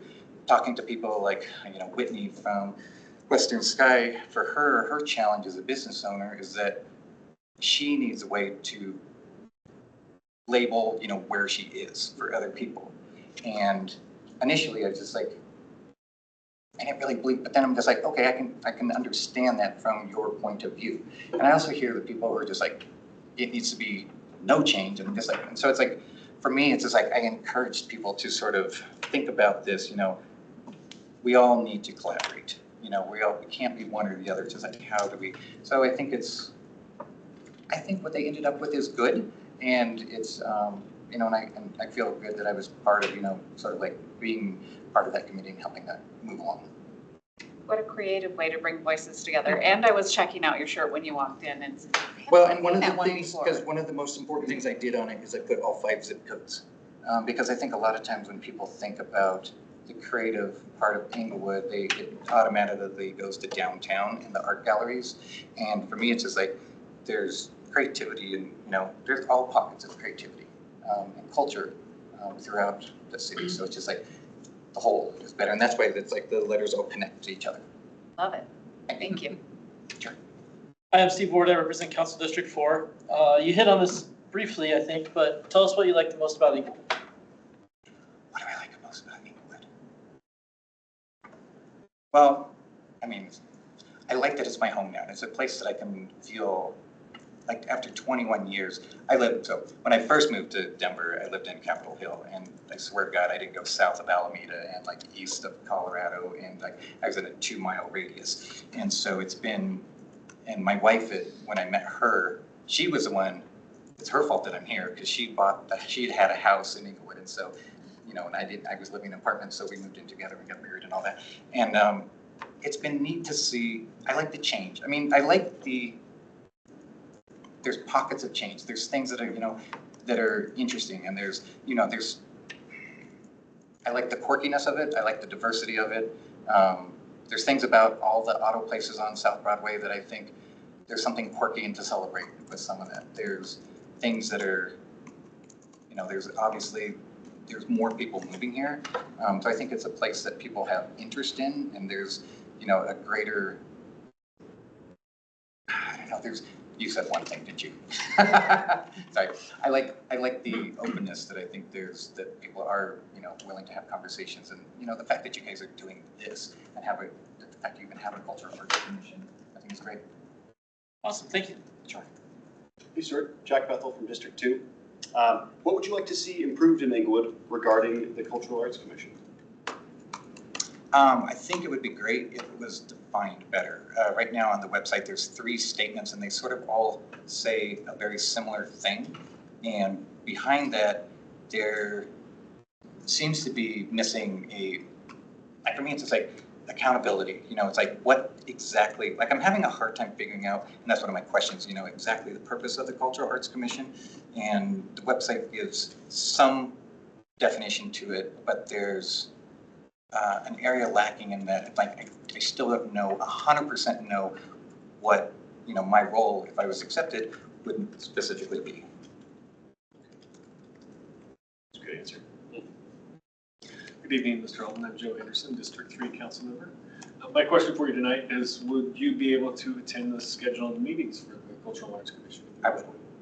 Yeah, the nice thing being a business owner, and I mean, people always think it's just like, oh, you're a business owner, you can go golfing whenever you want and everything. And really, it's like having a squalling baby that, it's just like it requires my attention quite often. But fortunately, I'm successful in what I do. And so it's like it does give me a lot of flexibility. Very good. Thank you. Last question, we have a little bit over a minute, is how will your service on this board benefit you as an Inglewood citizen, either personally or professionally?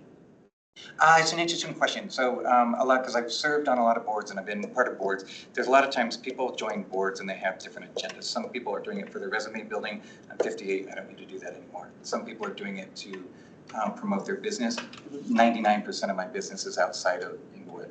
So it's just like I don't need it for my business either. I'm doing this specifically for my desire to give back and be involved in the community. Okay. Do you want to ask your question since we have about 30 seconds left? Oh, yeah.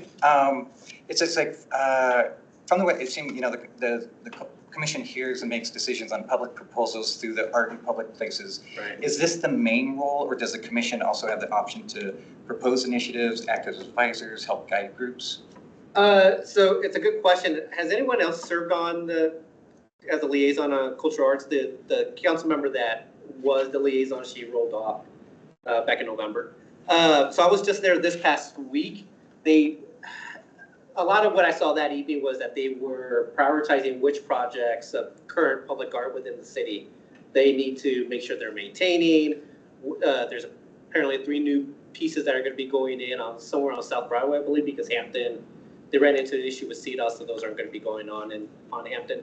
But they were evaluating that. Plus, we had a couple of members from the community that came out and spoke about our projects or our programs that they would like to institute within their neighborhoods, that type of thing. So that's one aspect of it. I think I would have to do a little bit more research about if they do guide other groups or sit in on any other meetings. I know that they're also working with some of the South Broadway art studios that are down in that area to help promote, to help promote some of the things. Yeah, and I've been involved a little bit with the Second Saturday group. And just one, proposals are granted, how is success determined, and is an accountability. Yeah, and that's something I could probably look into, Mr. Yeah. Alden, and just make sure that we can provide that information. So, okay, perfect. Well, with that, Mr. Alden, thank you very much for your time. Sure. We're going to be deliberating after tomorrow night's meetings. We'll make a decision a week from tonight. Okay. After which you'll hear from the city clerk's office about placement, but really appreciate your willingness to serve. Of course. Thank you very much for making time for us tonight. Yeah, thank you all for your Thank time. you so much, David. And good luck. It's a marathon of questions for sure. You know what, but this is great time. Are your Inglewood shirts for sale in your shop? Yeah. They're not, but they're free. If you contact me, you can come down and print one yourself. That's awesome. I'd love to. You kind of give the address, Shalingo and Tacoma. Here, we'll just do this if you want. Thank you. Great to meet you. Thank you so much. Of course. Do you have another card? Sure. He's I gotta got go. one. Go Oh, ahead. you You can stack over here because I don't know exactly how many I drew up. It looks like he has it. Yeah. Yeah, he's got On here. Thank you so much. Thank you. Awesome. Thank you so much, Stuart. Okay. Love I know it. you gotta go. Great concept. Thanks. Okay. Take a photo, look at this too. You didn't give one to Jackson? I don't. Now you don't have one. Here, you can have it. I'm sure you look great. I'll take a. I just imagine you see that all times. Hello, Ms. Porter. Hi. Good evening. How are you doing tonight? I'm good, how are you? Doing well.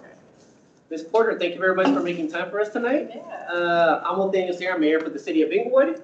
We're going to be asking you 7 questions. You'll have 10 minutes to answer those questions. If there's any time remaining, you could ask any questions of us. So I'll be asking the first question, and then we'll be going counterclockwise. Member Russell will ask the second. So are you ready to begin? Yeah. Let me get to the time. There we are. All right, perfect. So my first question for you, Ms. Porter, is what motivates you to apply for an Inglewood board at this time? I started volunteering for the Historic Inglewood a little over a year ago, and it was just really, it's been enlightening and inspiring to see, not just at a local government level, but how the citizens have really come together and used their unique skills and knowledge and dedicated their time to making this more than just a city. It really does feel like a community, and so I've been looking for other ways to get involved with the city, give back to the community, and so when I saw the board of the boards and commissions, I thought that that was a great way to get a little bit more involved. Okay, sounds great. Thank you so much. Good evening, Ms. Porter. I'm Rita Russell, one of the at-large council members. And my question for you is what knowledge, skills, or ability would you bring to these 2 boards or commissions? And how would your service on either of these boards or commissions positively benefit Inglewood? Yeah, so I thought that the Board of Adjustments and Appeals really closely aligned with my professional experience. I worked at Empower for 10 years. The last 5 years I was in contracts, so I was drafting and negotiating contracts for retirement plan business, and a lot of it was basically a grid of always, sometimes never, things that we could agree to, and a big part of my job was analyzing clients' proposed changes and then comparing them to our standards and deciding when it was appropriate to seek an exception. I thought that the Board of Adjustment and Appeals, there was some similar analysis. There's application of code and law, but also when is it appropriate to sometimes make an exception, grant an appeal, kind of assessing if there's any risk involved. Obviously, if there's a public safety risk or some kind of health hazard, that would be a definite no. Other times, maybe there's a technicality. And so I thought that a lot of my professional experience would translate well onto the Board of Adjustment and Appeals. Okay, great. Thank you. Thank you. Hi, Julie. I'm Tina Prang. I'm an at-large council member as well. Can you tell us a little bit about a past experience that you've had where you've worked with diverse mindsets, sometimes opposing, and what that was like for you? Yeah, so a lot of, again, with my professional experience, there were times that we could not grant an exception, and so helping clients understand what our position was and communicating that in a way that made them see both sides of the issue. We also had to help the business understand what the words on paper, really what the practical implications of that were, and so facilitating understanding, really deciding on what's fair, not arguing right or wrong. Sometimes you just need to agree to disagree, and how to have those conversations in a way that makes it feel fair. Thank you. I'm Steve Ward. I represent Council District 4 in Southwest Inglewood. And my question for you is, what do you like the most about Inglewood? I like that it feels like a small town. There's a lot of community. Neighbors really seem to look out for each other. We've got the resources of a big city being in close proximity. I love the character of the neighborhood, the size of the homes, how tight-knit everything seems. It just feels like there's a really strong community fabric here. I've lived in Inglewood for about 15 years. I'm a Denver native and chose Inglewood as my home a long time ago just because there is just a very connected feeling. Thank you. Hi, Ms. Porter, Jack Bethel from District 2. What would you like to see improved in Inglewood regarding the Board of Adjustments and Appeals? I think that reasonableness, where we're enforcing not just applying, the rule because it's the rule, but really having a strong rationale, strong reasons to lean on what we're agreeing to or what we're deciding to deny, really having a strong integrity in those decisions that we're making. Perfect, thank you. Yeah, thank you. Good evening, Ms. Porter. Joe Anderson, District 3 Council Member. My question for you tonight is, will you be able to attend the meetings for the board to see if you apply for it? Yes, yeah, I saw it's Wednesday night meetings. I am available Wednesdays. I'm working part-time. I teach yoga 3 days a week at a couple different studios and working front desk at one of those studios, but I am available Wednesday nights, so I should be able to attend the meetings. Thank you. All right, last question for me, Ms. Porter, is how will your service on this board benefit you as an Inglewood citizen, either professionally or personally? I think there's a lot to learn about codes, laws. There's a lot of people to meet. That's something that I've learned working at the Historical Society, is what a wealth of information all those people have, just how much I've learned about the city in the last year working with them. And so I know that there is a lot that I will learn from it, and just understanding, feeling a little bit more on the ground floor of the community, seeing things that have been applied and knowing that I had some part in that decision making. Perfect. Well, Ms. Porter, you are very efficient. We have a little bit more than 4 minutes left. Any questions for us? Yeah, I guess one of my questions would be in preparation for, I know there's the monthly meetings, but is there information that's provided? Obviously, there's an agenda that comes out in advance, but is there, I guess, how do I study what topics will come up? So there's two boards, Board of Adjustment and Appeals and P&Z are the two boards that you, does anyone know much about Board of Adjustment and Appeals? Is there a packet for that, or? Well, neither one of those boards has a council liaison because they're quasi-judicial in nature. So Board of Adjustment of Appeals, Jackson might actually be able to share some information on that. Yes, so we have our expert that will work with you from the staff perspective is Brian Isham right now. He is in community development, and he's our expert on all things Title 16, any planning things. And so any questions you have, if you're on that board, you'll go to your staff liaison. You'll work through with Shelley Warwick. She just started as well. So you have a wealth of resources with the BOA in terms of if you have any questions about the nitty gritty behind the code, you'd have people that help you with that. Great, yeah. And at least for planning and zoning. Yeah, I can speak to planning and zoning. There are packets to review. A lot of people that come onto that group don't have the expertise, you know? You might have like a little slice or a piece of the puzzle. So sometimes it is drinking from the fire hose and learning a lot of new language and all of that. But definitely there are packets and time to review that prior to the meetings, and highly advisable. That's actually the really cool part about that board as well. It's just a lot of members from the community that aren't necessarily like architects or that work in zoning or know, like a lot of the times it's just brand new information to them. But obviously they're looking at it from a viewpoint of a community member, but still staying within the law. So you wouldn't be alone if you're chosen for one of the boards, that you'll be in the same boat that every single member of that board has been in. That's great. It did seem like there were a lot of resources about what the codes, what the law are, even linked into the agendas for previous months that I've looked at. Yeah, and there's always going to be questions. Some of their most common cases right now are short-term rental exceptions. So Board of Adjustment and Appeals, yeah. Any other questions? No. All right, cool. Well, Ms. Porter, thank you very much for your time. So we'll be deliberating after the interviews tomorrow night. We'll make a final decision Monday. Okay. And then afterwards, the city clerk's office will reach out to you about placement. Okay. So actually, I was going to mention one other thing because it reminded me. I'm not sure if you looked into Elevate Inglewood as well, just because I think in your packet you said you were looking for ways to get involved in the community, right? Yeah. So Elevate Inglewood, their deadline to apply is this coming Friday. But basically they take you through an 8-week session that basically highlights different aspects of the city, whether it's zoning, whether it's community partners, like the Arapahoe County, that kind of thing. So some of the people that are interviewing went through that program. They've been just talking great things about it. So I just wanted to make you aware of Elevate Inglewood. You can find it on the website. the packet or the registration for it looks a lot easier than what you went through tonight. I saw the application a couple days ago. So, and thought, right. so All right, I so think just I- wanted to make you aware of that, but deadline is this Friday, so. All right, well, thank you very much for your time, Ms. Porter. Yeah, it's great to meet you. Have a good evening. Thank you.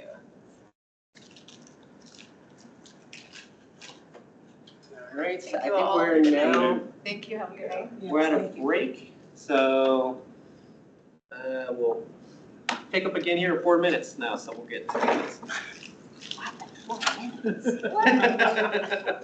How many half sandwiches can Jack eat in 4 minutes? Is that an over-under question, Jack? Let's find out the answer to that question. Actually, I may grab another one. Oh, Trash in here? Break time. Oh, yeah, it's right back They there. are running about like 5 minutes late. Do you want me to have them wait 5 minutes? Yeah, if you, for now, we're gonna take another little dinner break. Yeah, no worries. Yeah, there's plenty of sandwiches left in there. And then Jack wanted me to remind you to remind the online people to turn on their cameras. Okay. So we could start. What time do we go on? We have 7:30 and 7:00. Okay, cool. All right, sounds great. I have more chips if you guys want some.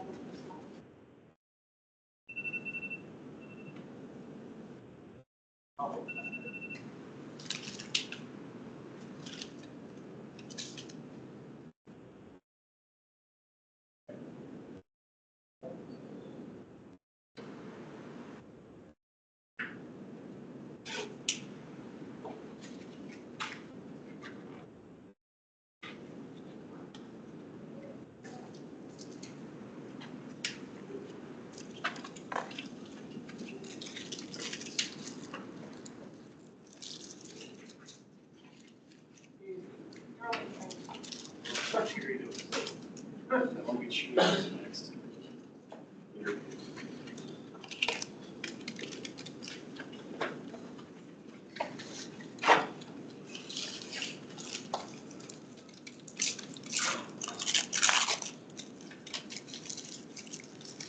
This is one of my favorite nights of being on council. Is it? Like meeting with the public?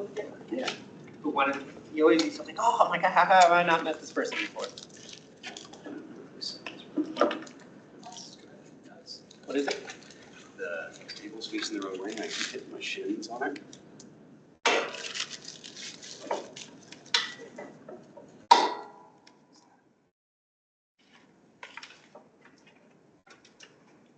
This is what we do to the new guy. The table that doesn't work. Yeah. Put your table in there backwards on purpose. Well, that's brutal. You were a trooper that whole time.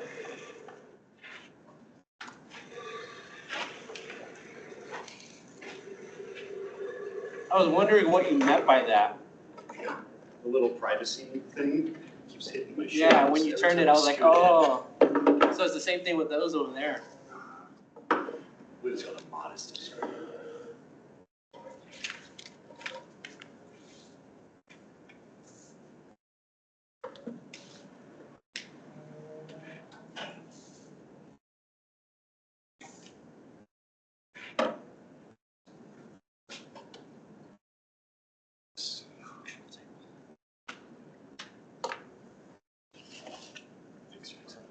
It was worth it. The second half's gonna be so much better. So much better. So now I've ruined the whole horseshoe.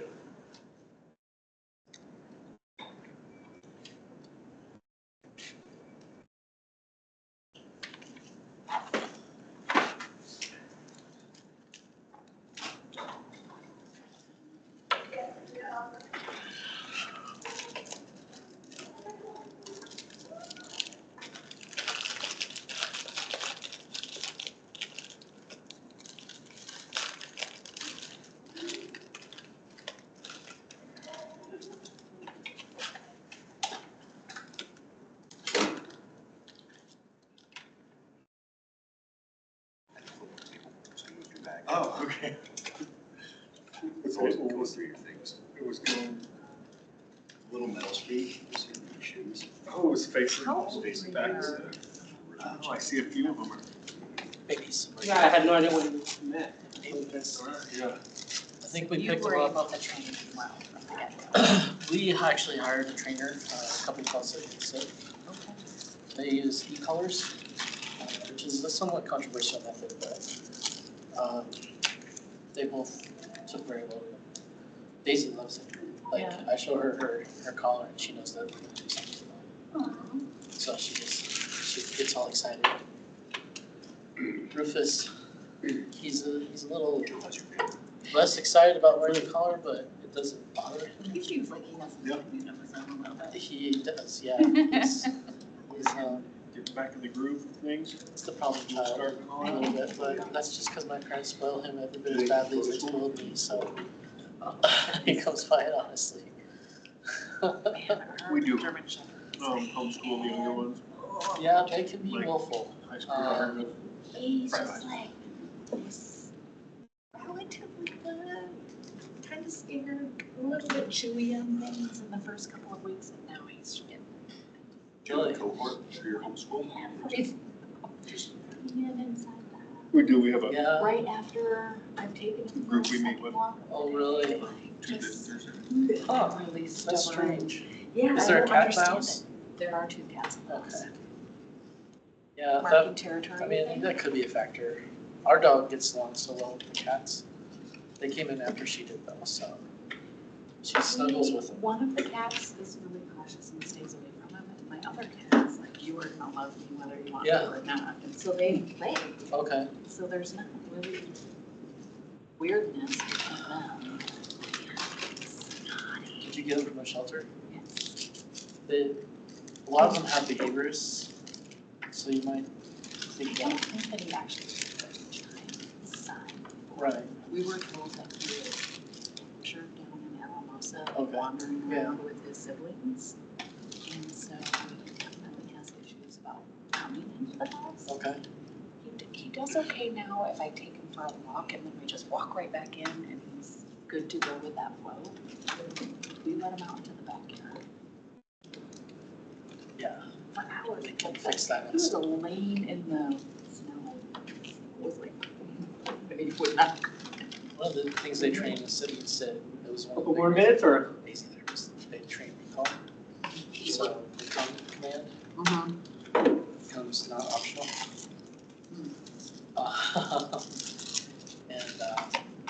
And she, They're she waiting does, so patiently, it's you know, she, every once in a while. Should we start? I'm okay with starting. Yeah, you get started? All right. It's a lot, she does well most of the time, even if that doesn't really scale out. If I let her out in front yard and say come. She's probably got 70 to 80% probably. If she finds something that she really likes, like a bunny, she's a little bit hesitant. This is Craig. Hello, Craig. Mr. Skinner, thank you very much for making time for us tonight. Sorry to keep you waiting. No worries. Mr. Skinner, I am Nathaniel Sierra. I'm mayor for the city of Inglewood. Tonight, Mr. Skinner, we're going to be asking you seven questions. You'll have 10 minutes to answer those questions. If there's any time remaining, you can ask any questions of us. All right. So I'll be asking the first question, and then we'll be going counterclockwise. Member Russell will ask the second, and so forth. So, are you ready to begin? Yes, I am. All right, perfect. Let me get there. So my first question for you, Mr. Skinner, is what motivates you to apply for an Inglewood board at this time? I've lived in Inglewood for 3.5 years, and I love the city of Inglewood, and I love to be able to participate in making it better. Applying at this time, specifically for the Elections Commission, is to act as an impartial member of that commission and help bring my expertise and my interest in elections to that commission, and my willingness to continue to find ways to improve our election processes and make sure that they reflect the choices and the desires of the people of Inglewood. Sounds great. Thank you so much, Mr. Skinner. Good evening, Mr. Skinner. I'm Rita Russell, one of the at-large council members. What knowledge, skills, or abilities would you bring to this board or commission? And also, how will your service on this commission benefit the city of Inglewood? Be a positive benefit to the city of Inglewood? So the skills that I bring largely I'm not extremely experienced specifically in elections beyond taking part in them both here in Inglewood and in other places that I've lived throughout my adult life. But what I do hope to bring is interpersonal connections to people within the city. I hope to work hand in hand with people both on the Elections Commission and across all those different commissions, boards, city council, and members of the community. And I'm not afraid to go out and speak to them and make sure that I'm getting input from the people of Inglewood. I think that ties into how I think it would benefit the people of Inglewood, because I want to make sure that I get the input from the rest of the community and not make it just about myself or any specific person's interest, but everybody's interest in the city as a whole. Okay, great. Thank you. Thank you. Good evening, Mr. Skinner. I'm Tina Prang. I'm also an at-large council member. And I would like you to tell us a little bit about a past experience where you've worked with diverse opinions or mindsets, sometimes opposing, and what was that like for you? A time when I've worked in a time with diverse interests in mind. So when I worked on, in my current job, I work as a cybersecurity auditor. Part of what we have to make decisions on is how we will approach changes to regulations as it relates to IT and financial regulations, audits, and within our methodology discussions within the firm that I work for. We have differing opinions on how to approach some of those areas.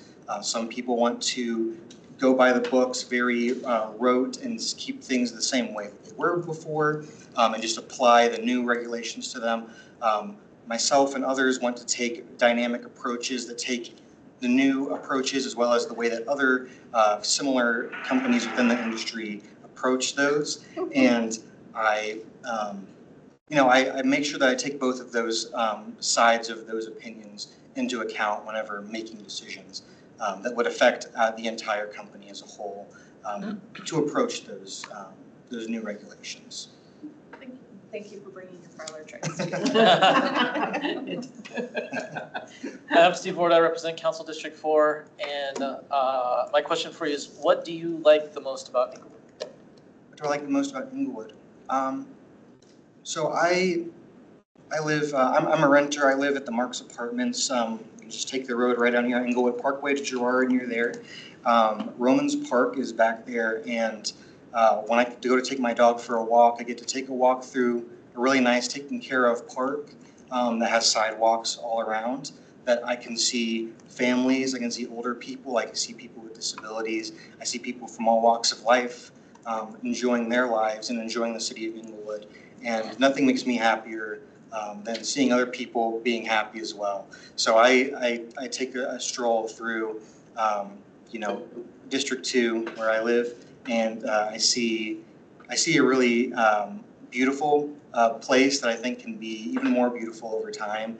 And if I was to be on the Elections Commission, I would hope to make sure that we have the ability to continue to allow the people of Inglewood to voice their opinions on how they can continue to make Inglewood a great place. Thank you. Thank you. Hello, Mr. Skinner. Jack Bethel from District 2. Nice to meet you. Meet you. What would you like to see improved on the Elections Commission?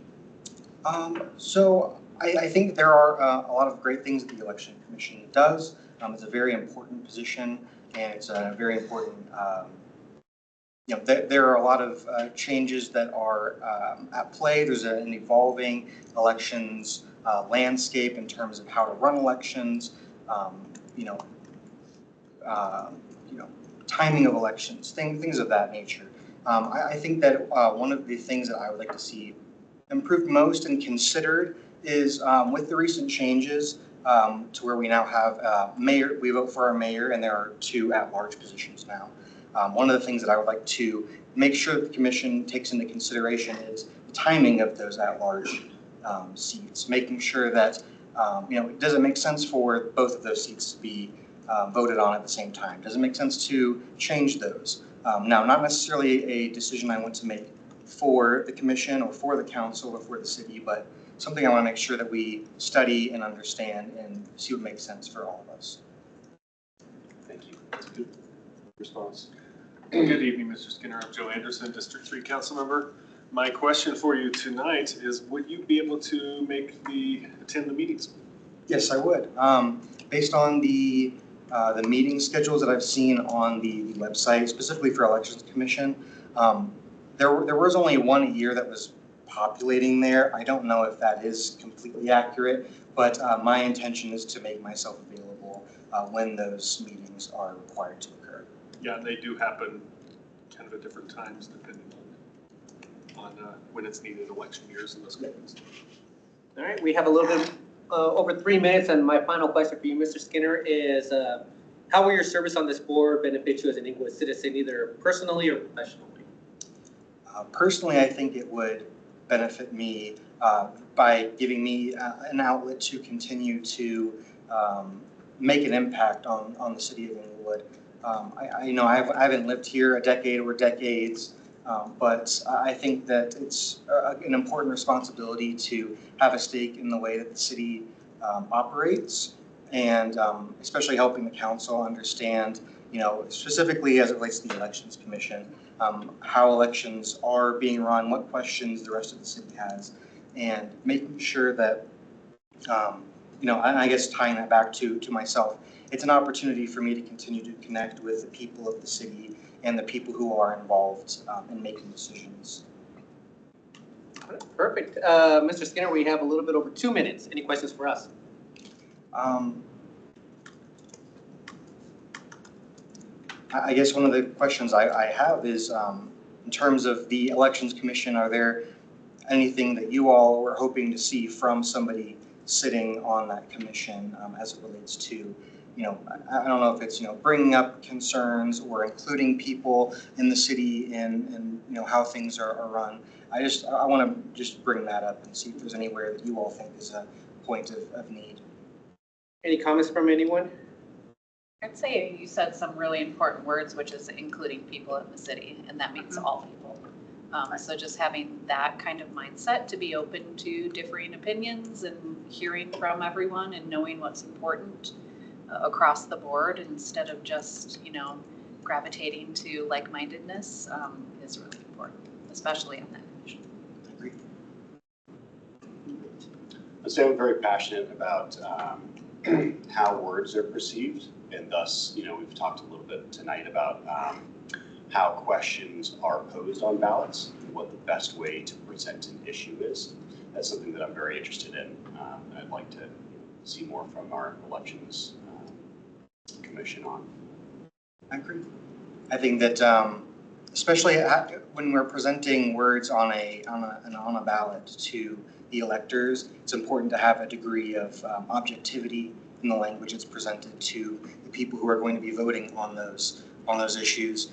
And as I talk to other friends of mine who live in the city, I think that sometimes the ballot language is it can be hard to understand. And so I know that the booklets that go out before the elections help to clear that up and give differing opinions on pros and cons of those issues. But I think it's important to continue to make the words and the understanding of those ballot initiatives accessible to everybody. I do have a question for you, Jackson. Does it give a description? Because I don't think that the Election Commission probably goes into a lot of these things that you're talking about. It's more just in conducting certain elections and certain aspects, I think. Yeah, I can read for you our description of it. It's the Election Commission reviews, recommends, and establishes procedures for municipal elections based on city charter, municipal code, and state statute provisions. The commission also establishes voting precincts and appoints election judges. Based on that, I would have to say not as much of a hand in the booklet that goes out, more so in the administration of the election. That would be my thought on that. Right, and I don't know how, we don't really do booklets for municipal elections usually. So, and did the election, you may not know the answer to this question, did the Election Commission, with that ballot initiative, I don't think the Election Commission dealt with how they generated those, but that I don't know if that's something that could happen. Do you know? I know that they discussed, on their agenda, it just says they discussed the ranked choice voting. It doesn't say necessarily what they were deciding, if anything, about it. I'm talking more about the ballot initiative that was just on this last ballot. The wording of it, or? Yeah, basically what they allowed, they solicited, the city staff solicited input from the pros and cons side rather than, I don't know if that is something that could fit in under the description of the election commissions. Do you know that? I don't know that. It's a good point, though. Okay. All right. Well, Mr. Skinner, thank you very much for your time tonight. We are at time. We will be delivering after tomorrow night's interviews. We'll make a final decision next Monday night, after which somebody from the city clerk's office will reach out to you about placement. But thank you very much for your time tonight. Great to meet you and your willingness to serve the city. So thank you so much. Thank you all for your time, and I hope you have a good rest of your evening. Yeah, thank you so much. Thank you.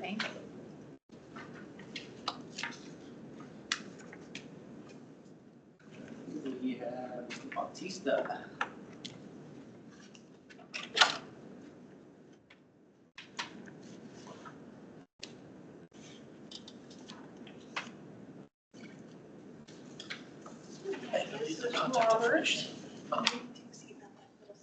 Good evening, Mr. Bautista. How you doing, man? Good to see you again. Yeah, you too. Mr. Bautista, I'm Nathaniel Sierra, as you know, Mayor for the City of Inglewood. We will be asking you 7 questions tonight. You'll have 10 minutes to answer those questions. Okay. If there's any time remaining, you could ask any questions of us. I'm going to ask the first question, then we're going to go counterclockwise in the room, so Member Russell's going to ask the second and so forth. So, you ready to begin? Yeah, sure. Perfect. All right, so my first question for you is, what motivates you to apply for an Inglewood board at this time? So I'm a fairly recent resident of Englewood. I only moved in March, April of last year. But part of the reason I chose to move here and settle down here was because I kind of saw and felt the community engagement here and kind of the way that a very tight knit community and how it was operating. So I really just want to be a part of that, especially on the sustainability committee and some of the some of what I've done from a educational and a bit of my work background and be able to apply that to where I live. Sounds great. Thank you so much. Good evening, Mr. Batista. I am Rita Russell, one of the at-large council members. It's nice to have you here this evening. My question for you is, what knowledge, skills, and or abilities would you bring to this Sustainability Commission, correct? Yeah. Thank you. And how will you provide a positive benefit to Inglewood through your service on this board or commission? So from a skills background, I've some of my education, so my degree's in chemical engineering, but I did some coursework in sustainability, and I've done some of that professionally as well, as far as sustainability assessments of taking a look at if you're just the easiest example would be using a disposable coffee cup versus a reusable, and how do you understand different sustainability impacts, reuse times, kind of breakthrough points of reusability and things like that. So having a background in some of those life cycle analyses, and then also I'm a minority owner of a small business of an engineering firm. So, part of what I do there too is a little bit of, there's sustainability and there's also has to make financial sense as well in a lot of those. So working with both internally in my organization and some of our customers on the engineering side of kind of applying some of that, running and understanding some of those projects and how those work, albeit in a completely different field. I work more in pharmaceuticals, but the experience doing that for large industrial type clients and kind of how I can apply that here. So the last piece was the positive impact. Was that right? Yes. Really just coming in with a background in the very relevant type of almost the technical side, I guess, as well as a desire to the sustainability. From what I can see, is not just about sustainability, but also just about beautification and about almost, I guess, appreciation of where we live. Just again being new, having some fresher eyes on things, perhaps, and just being very well versed working in groups and working in kind of multidisciplinary, multi-background type organizations as well. Okay, great. Thank you. Yep. Good evening, Mr. Batista. I'm Tina Prang. I'm an at-large at-large council member. I believe I received an email from you about Safeway. Oh, yeah, that's right. Thank you for that concern. I have similar questions, so hopefully we see some good solutions moving forward, continuing to explore that. Can you tell us about an experience that you've had in the past with working with diverse mindsets and sometimes opposing mindsets, and what that experience was like for you?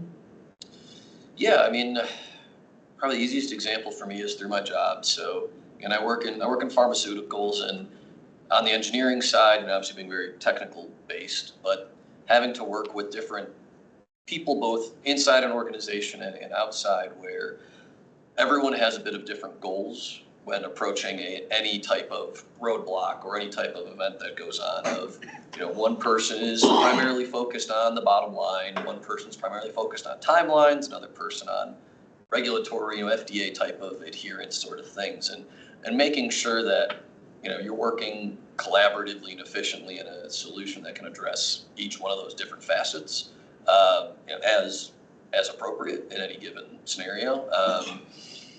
So, I mean, I do that daily, essentially. But yeah, mostly, of recent examples at least, mostly in a work setting. Okay, thank you. I'm Steve Ward, I represent Council District 4, and my question for you is a simple one. What do you like most about Inglewood? Oh, man. I love most about Inglewood. I mean, I think, so, kind of what I said earlier a little bit is that very tight-knit feel here. My wife and I kind of looked at a few of the other kind of suburbs, like first-ring suburbs right around Denver, and a lot of them didn't seem to have that sort of community feel to it of, we go to a shop nearby and, it's a lot of folks are sort of talking about Inglewood, and, I forget the name of the business, one that right off Broadway that does the custom framing right behind like Gallo and that. And my wife's got a few things there, and we go, and, they have a bunch of art pieces there about Inglewood. And so it's just that community piece. But also I just really enjoy it's just that the first ring suburb build of it of, for me, going back to Safeway, until Safeway closed, I was able to do most of what I wanted to do on a daily basis just on foot, but in a suburban feel. So I could walk to the grocery store, I could walk to get a coffee, or go out for a meal or a beer or something, where a lot of suburbs aren't developed that way anymore. So sort of the way that historically was developed in a state has been was a big draw for me coming here and been really appreciated. Great, thank you. Mm-hmm. Mr. Batista, hi, Jack Bethel from District 2. What would you like to see improved in Inglewood regarding the Sustainability Commission? So I don't know exactly a lot of what the current initiatives are. Actually, I have to my notebook, but I left that at home, unfortunately. So, personally, I feel like a lot of the, just kind of going onto the, sub part of the website that has some of their current initiatives and such, a lot of those were things that I feel like I've kind of gone out of my way to try to plug into a few of those, but I feel like, other people that I've met who live here, or even just kind of running it by my wife, who doesn't really put it forward in that kind of regard, it's very unknown. Like something with like the electronics recycling, the curbside stuff. Like I didn't know about that until I was really just sort of looking into all of this. So I guess what I would want to improve would be mostly just making sure that that's communicated and that all the various residents know what sort of options that the committee's trying to bring forward, what sort of options are there in front of them to take advantage of. Thank you for that feedback. Good evening, Mr. Batista. I'm Joe Anderson, District 3 Council Member. And my question for you is, would you be able to attend the scheduled meetings? I remember looking at the urban renewal. I think the urban renewal was Wednesdays and sustainability. But that's like once a year. It's like once a year. Okay, so maybe it was once monthly. Sustainability Tuesday nights. Yeah. Tuesday nights. Yeah, absolutely. All right, we have a little bit over 2 minutes left. My last question for you, Mr. Bautista, is how will your service on this board benefit you as an Inglewood citizen, either personally or professionally? I don't know about professionally. I mean, personally, I think it would be kind of further intertwining myself into the community here. You know, really working to help kind of influence and build the direction of Englewood and in the way that I want to continue seeing it grow.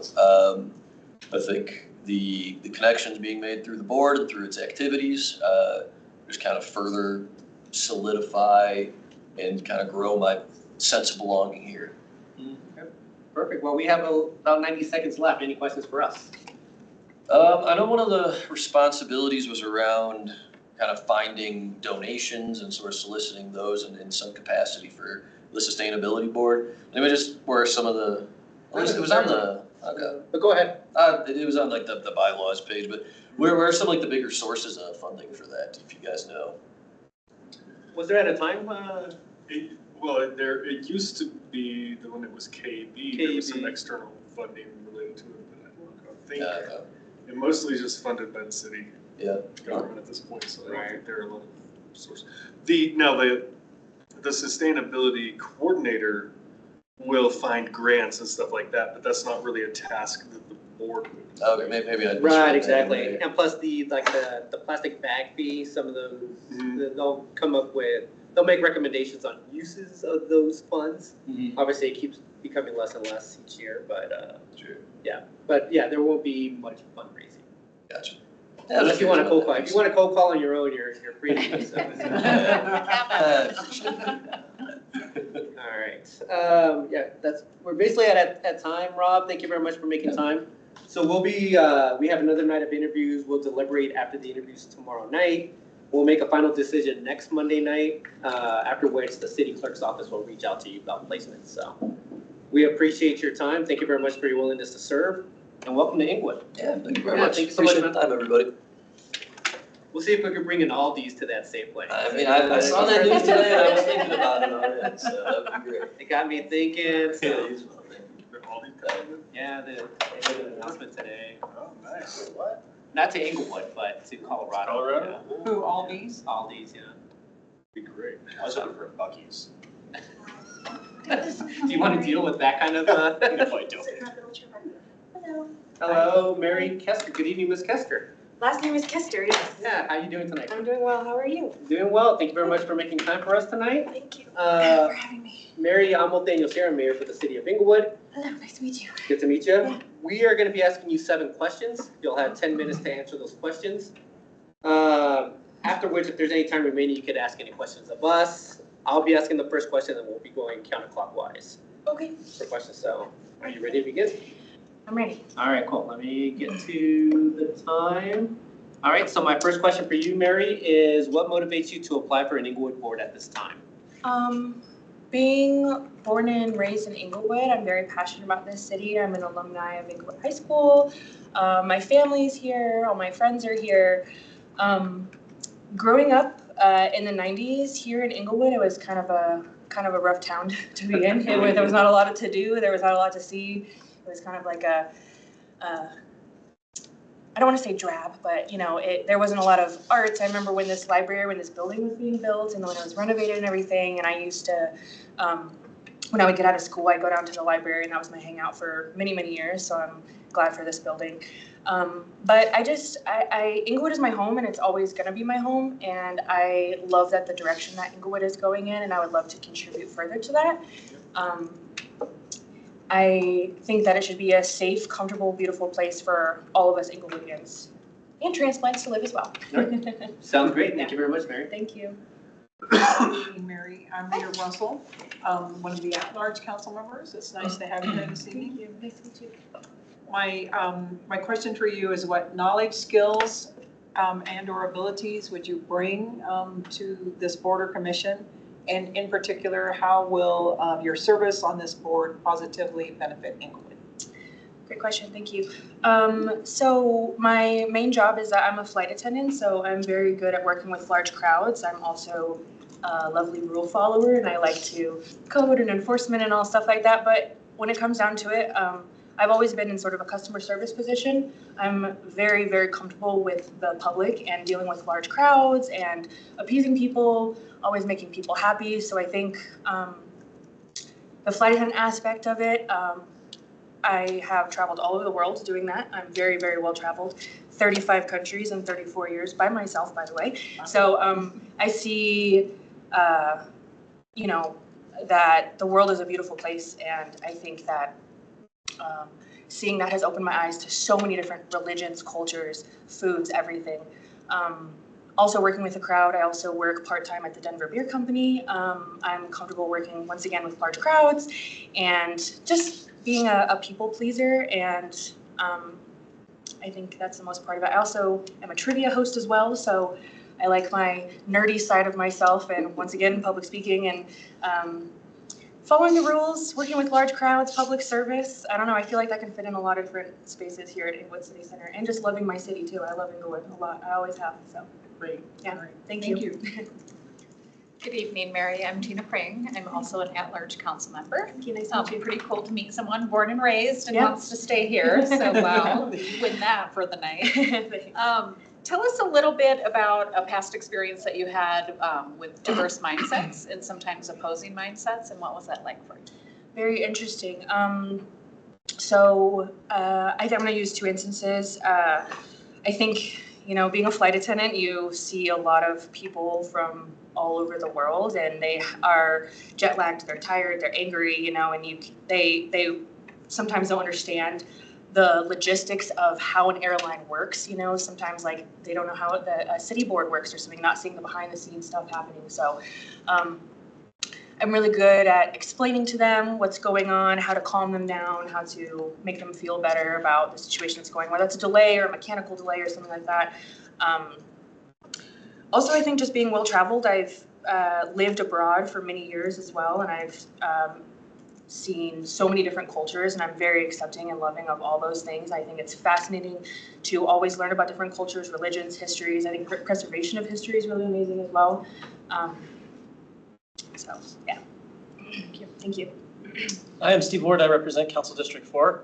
Hello, nice to meet you. Tell us what you like the most about Inglewood. Oh, man. I mean, this is my childhood here. I mean, I don't think there's a street corner here that I don't have a story from, you know. Growing up in here in the 90s, you'd call your friend and say, hey, you want to start walking? I'll meet you halfway. I'll meet you on, you know, Shenango in Pennsylvania. I'll meet you there, you know. So it being part of Inglewood High School, I was on a National Honors Society there. I went to Metropolitan State University of Denver. Duncan Park, I live just down the street from Duncan Park. It's my childhood park, and that was a park I was not really able to go to when I was younger until we got the city funding for it, and now it's one of the most beautiful parks in all of Inglewood, in my opinion. Thank you for that. My neighbor is actually one of the people that spoke up to, so that park didn't get destroyed. So I grew up sort of in that neighborhood, and I know tons of people here. In fact, Chrissy out there, who's the assistant out there, I went to high school with her. And we didn't know we were seeing each other tonight, so I went to high school with her. But just seeing the development over time of, you know, especially downtown Inglewood, seeing the first Brewability opening there, I think was amazing. All the restaurants you can go in. And I didn't have any of that when I was a kid, so I think it's just so amazing seeing it grow and blossom, and I love the people as well. I love the people. I've always loved the people of Inglewood. I'm an Inglewoodian, and I'm, you know, they may not have had some nice things to say about us back then, but I'm loud and proud, and I love my city, so yeah. Thanks. Hello, good evening. Hi. Jack Bethel from District 2.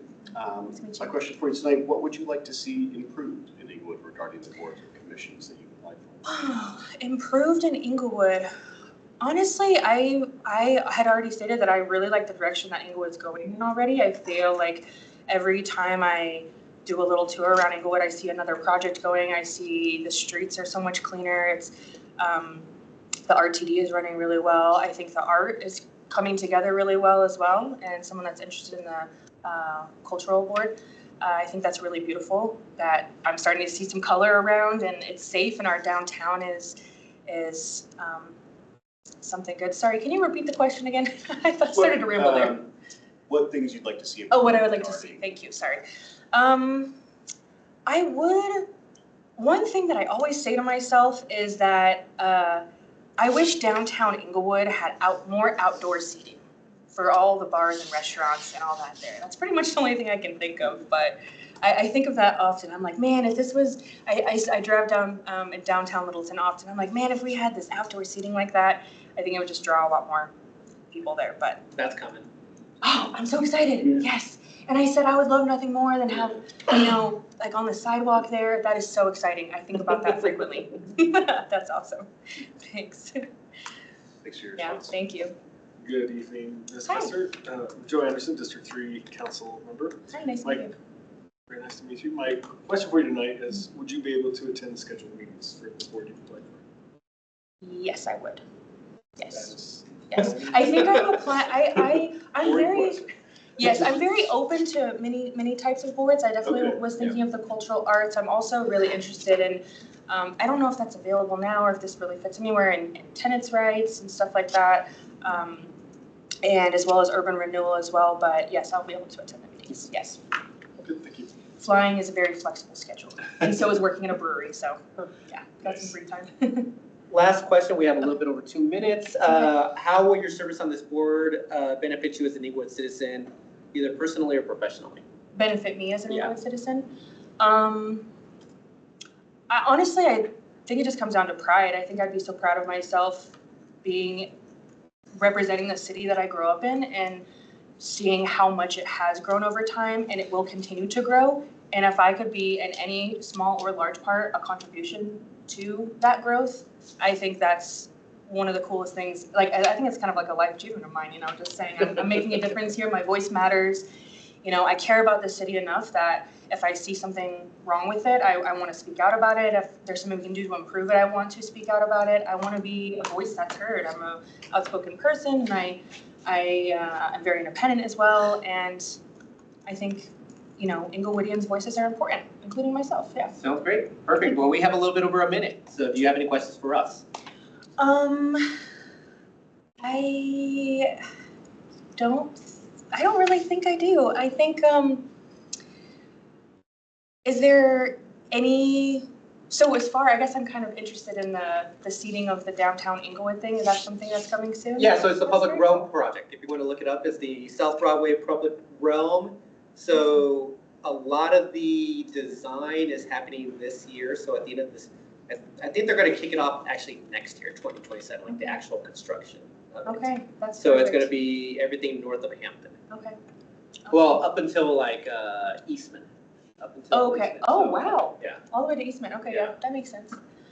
I don't think I have anything else. Thank you all so much for your time. Yeah. I wasn't expecting to get interviewed, so I really appreciate all your time and thank you. Yeah. So can I ask another Yeah, go ahead. question? Yes. So these boards are listed on here, Board of Adjustment and Appeals, Cultural Arts Commission, and the URA. Mhm. Were those three you were interested in, and which one are you most interested in? I would say probably the cultural arts is what I'm most interested in. However, I feel like I have a lot of different kind of skills and things that I am interested in. So I'm kind of open. I kind of just want to be where I'm the best fit, where I could be the most helpful, where I could be the most useful to any board. I'm willing to learn. I'm eager to learn.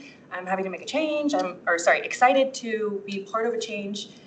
So even though cultural arts is probably my number one, I'm very open to almost anything. Okay. Yeah. All right, great. Very excited, yeah, so. Thank you. Yeah. All right, Mary, thank you so much. So Okay. we'll make a decision next Monday night, Okay. after which the city clerk's office will reach out to you about placement. So Okay. first meetings, if you get selected, will be in February sometime. Okay, perfect, sounds All right. good. Thank you all so so much, much Mary. for Great your to meet time. you. Thank you. You guys have a great night. Hey, you too. Thank you. Nice to meet you. Bye, nice to meet y'all. All right, I think the next person's online, so. See if Chrissy.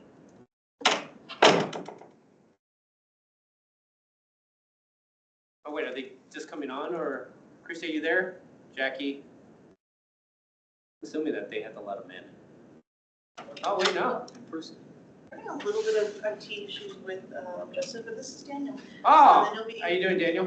Hey guys, I'm not online to change plans. Oh, well, there you go. I was looking for you on the screen, so. I figured if I could be here in person, this would be better. Perfect. Nice to meet you all. Well, Mr. Lorden, thank you very much for making time for us tonight. I'm Daniel Sierra, I'm the mayor for the city of Inglewood. So tonight, Daniel, we're going to be asking you 7 questions. You'll have 10 minutes to answer those questions. If there's any time remaining, you can ask any questions of us, and I'll be asking the first question. We're just going to go counterclockwise. So Member Russell, then Member Prang, and so forth on the side. So, oh, are you ready to begin? I am. All right, perfect. So my first question for you, Mr. Lorden, is what motivates you to apply for an Inglewood board at this time? I have just moved back to Colorado about a year ago from Chicago after growing up in Colorado, and have seen a variety of planning and zoning boards, how they function, what their outcomes are, and I've seen it work quite well and not well in different areas, and Inglewood is clearly doing many things right in this regard, in my opinion, and I would like to be part of that for myself, my children, when they come, and then in the future as well. So I think it's an important piece of the community, one of the most important pieces, and I'd like to be part of it. Sounds great. Thank you so much. Good evening, Mr. Lorden. I'm Rita Russell, one of the at-large council members. And my question for you is what knowledge, skills, and or ability would you bring to this board or commission? And in particular, how would you provide a positive benefit to Inglewood through your service on this board? Absolutely. My first brief career was in real estate, and so I was dealing with planning and zoning commissions on the other side of the equation, and not Inglewood, but many in Colorado. And I saw when they did an excellent job of forming the community into what it was supposed to be, and I have a skill set of knowing some of the processes around that, and also have in the last couple of years been working in consulting, working with government bodies as well as large corporations, and have a skill set of taking a strategic view that has multidisciplinary and multi-stakeholder approach to be able to say what different groups care about and bring them together to make a cohesive plan that can actually work instead of something that just looks good on paper. So I've got a skill set of doing that in the past. Okay, thank you. Good evening, Mr. Lorden. I'm Tina Prang. I'm also an at-large council member. Can you tell us a little bit about a past experience where you dealt with a group of people with diverse mindsets, sometimes opposing mindsets, and what was that like for you? Certainly. Let's see. My last project at work in this last year was working with Rolls-Royce and making engines, jet engines, and there is in a company like that, they serve defense needs and civil aviation needs, and money gets allocated across those groups, and everybody wants a piece of that pie. And what we found is that outside of their normal processes of allocating money by big jet engine programs where people would fight over it, where it was helpful was to try to find where you could grow the pie itself, which in this case was engineering talent was the constraint. And we worked to have a central kind of a quick force of their best engineers who everybody wanted their time, and basically made a calendar that was able to allocate it out between the two big competing groups. So we didn't solve the issue, of course, but we definitely made it better, and there were more engines getting built as a result of that. So that's definitely an example of that. Congrats. Thank you. I'm Steve Ward. I represent Council District 4 in Southwest Inglewood. And my question for you is, what do you like most about Inglewood? My work? What do you like most about Inglewood? Oh, Inglewood. The parks have been an awesome surprise to me. I grew up in Littleton, like I said, and we didn't have as many of the lovely pocket parks. And where I live now in District 1, they're just all over the place. And every time I go on a run, I see them, and they're well maintained. Clearly, there's been investment in them recently as well. And I think that's a lovely thing and really creates an atmosphere of getting out and seeing the place. Thank you. Hi, Daniel. Jack Bethel from District 2. My question for you tonight, what would you like to see improved in Inglewood regarding the boards and commissions you applied for? I've seen what I perceive as a pro-growth attitude to certain corridors, and I would say to double down on that and to be select about mixed use. Where it can be expanded, I think it's a really valuable thing. I saw that a lot in Chicago.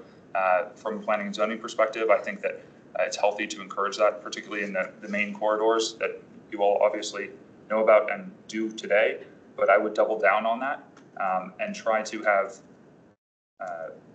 a less restricted view on specific areas to be pointed in where you want to apply that to maintain definitely the specific attitudes of the walkability, I think is a big one, but I would say increasing mixed use where possible. Good evening, Mr. Lorden. I'm Joe Anderson, the District 3 Council Representative. My question for you tonight is, would you be able to attend the scheduled meetings for, I guess, Planning and Zoning Commission is the one you're interested in? Yes, I can. I wouldn't be here if I didn't think I could. And one of my questions is on how much remote connectivity there is on some of those. Is it always in person strictly for planning and zoning? I didn't know that. I think so.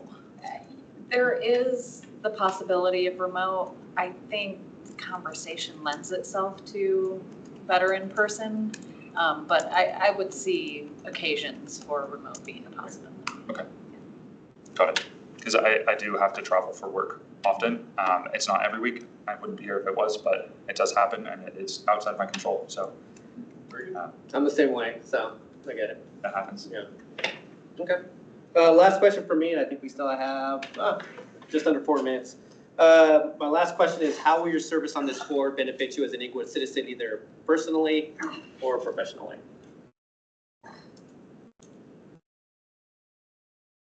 I haven't had the chance to give back to a community in my life yet in a very tangible manner. I maybe go donate my time and donate money, but I would like to be responsible for outcomes and to deal with the complexities that I'm sure you all deal with every day, but I know that they have real outcomes on people. So I don't know if that's like a positive impact on myself, but it's something I want to do.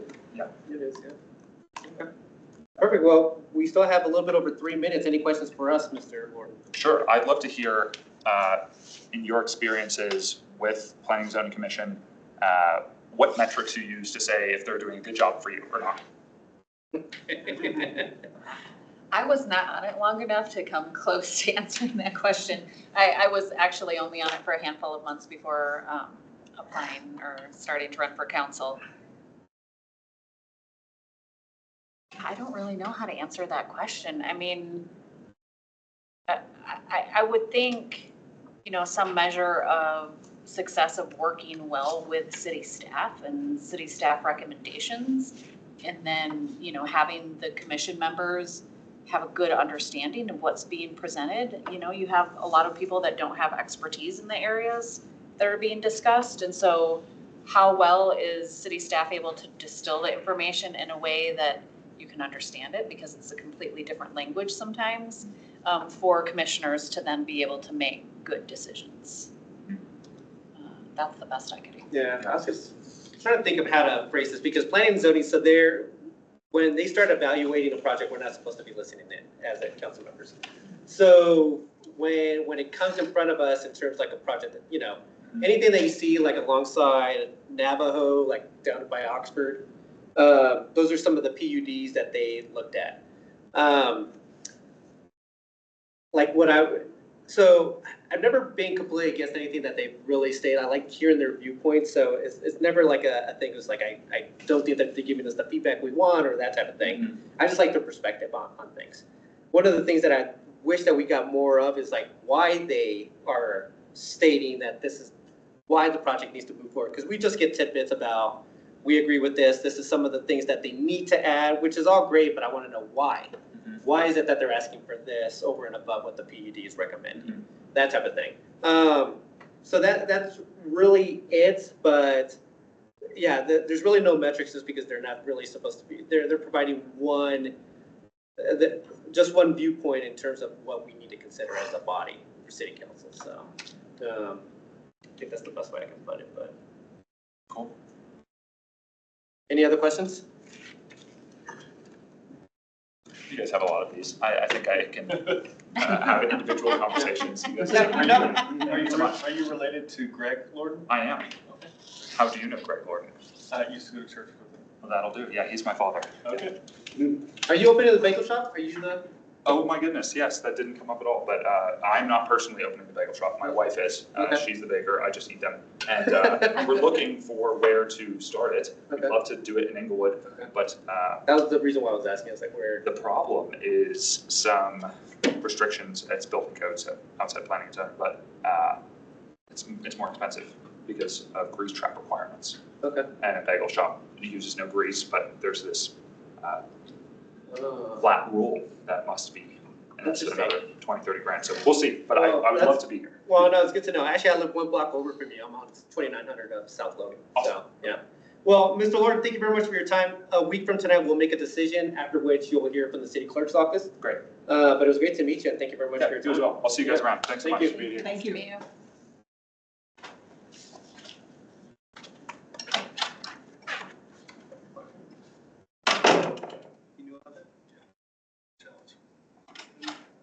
Alrighty, so Justin's having IT issues. I'm gonna bring my laptop in here and we're gonna see if it works on the Zoom, so you should be talking into my laptop. And if that doesn't work, we'll go from there.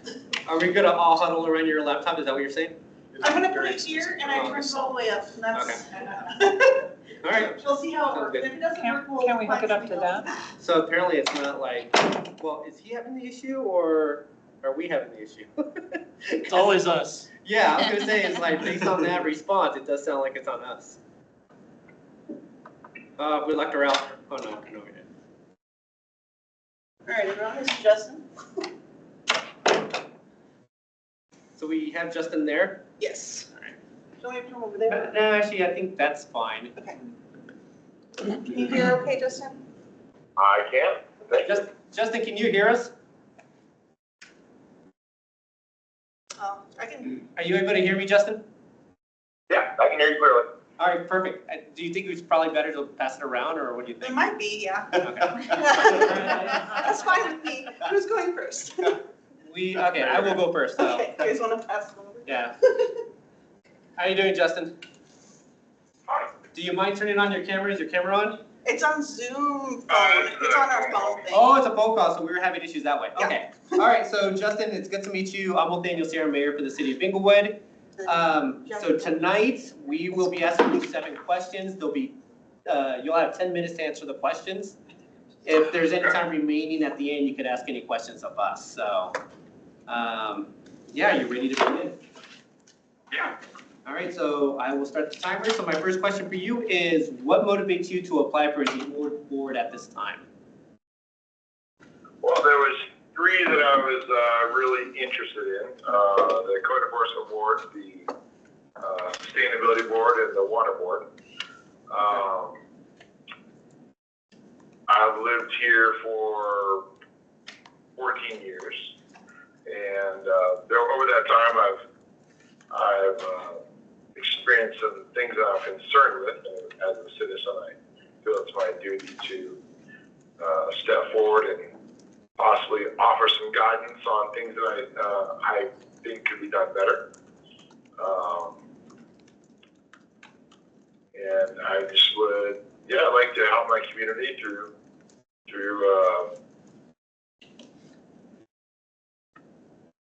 being an asset on the boards. I have a background as a biologist. I have a advanced degree in biology. I have a couple of certificates from the City of Boulder and sustainability. So those are areas that I'm quite passionate about. I have children, so things like the water problems we're having are a great concern to me. And I have concerns that possibly code enforcement may be straying from its intended role in the municipal code for our community. So. Sounds good. All right, thank you very much, Justin. I'm passing it over to Member Russell. Go ahead, Member Russell. Good evening, Justin. I'm Rita Russell, one of the at-large council members. And my question for you this evening is, what knowledge, skills, and/or abilities would you bring to a board or commission? And in particular, how will you provide a positive benefit to Inglewood through your service on the board or commission? Well, I am very good at research. It's probably one of the biggest assets I would bring.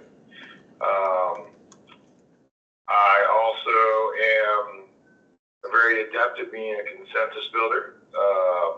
I'm able to see multiple sides of viewpoints and help others see things if they're not understanding where someone else is coming from. And I can do that for people that I don't even agree with myself. I'm sorry, could you repeat the question for me again? Okay, what knowledge, skills, and/or abilities would you bring to the Board of Commission, and in particular, how will you provide a positive benefit to Englewood through your service on this Board of Commission?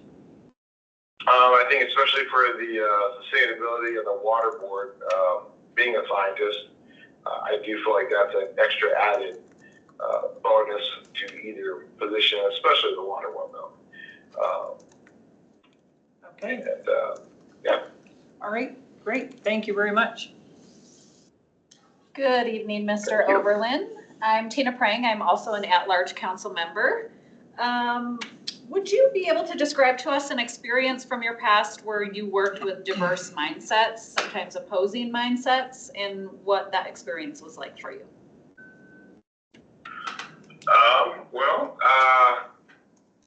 I guess kind of what comes to mind was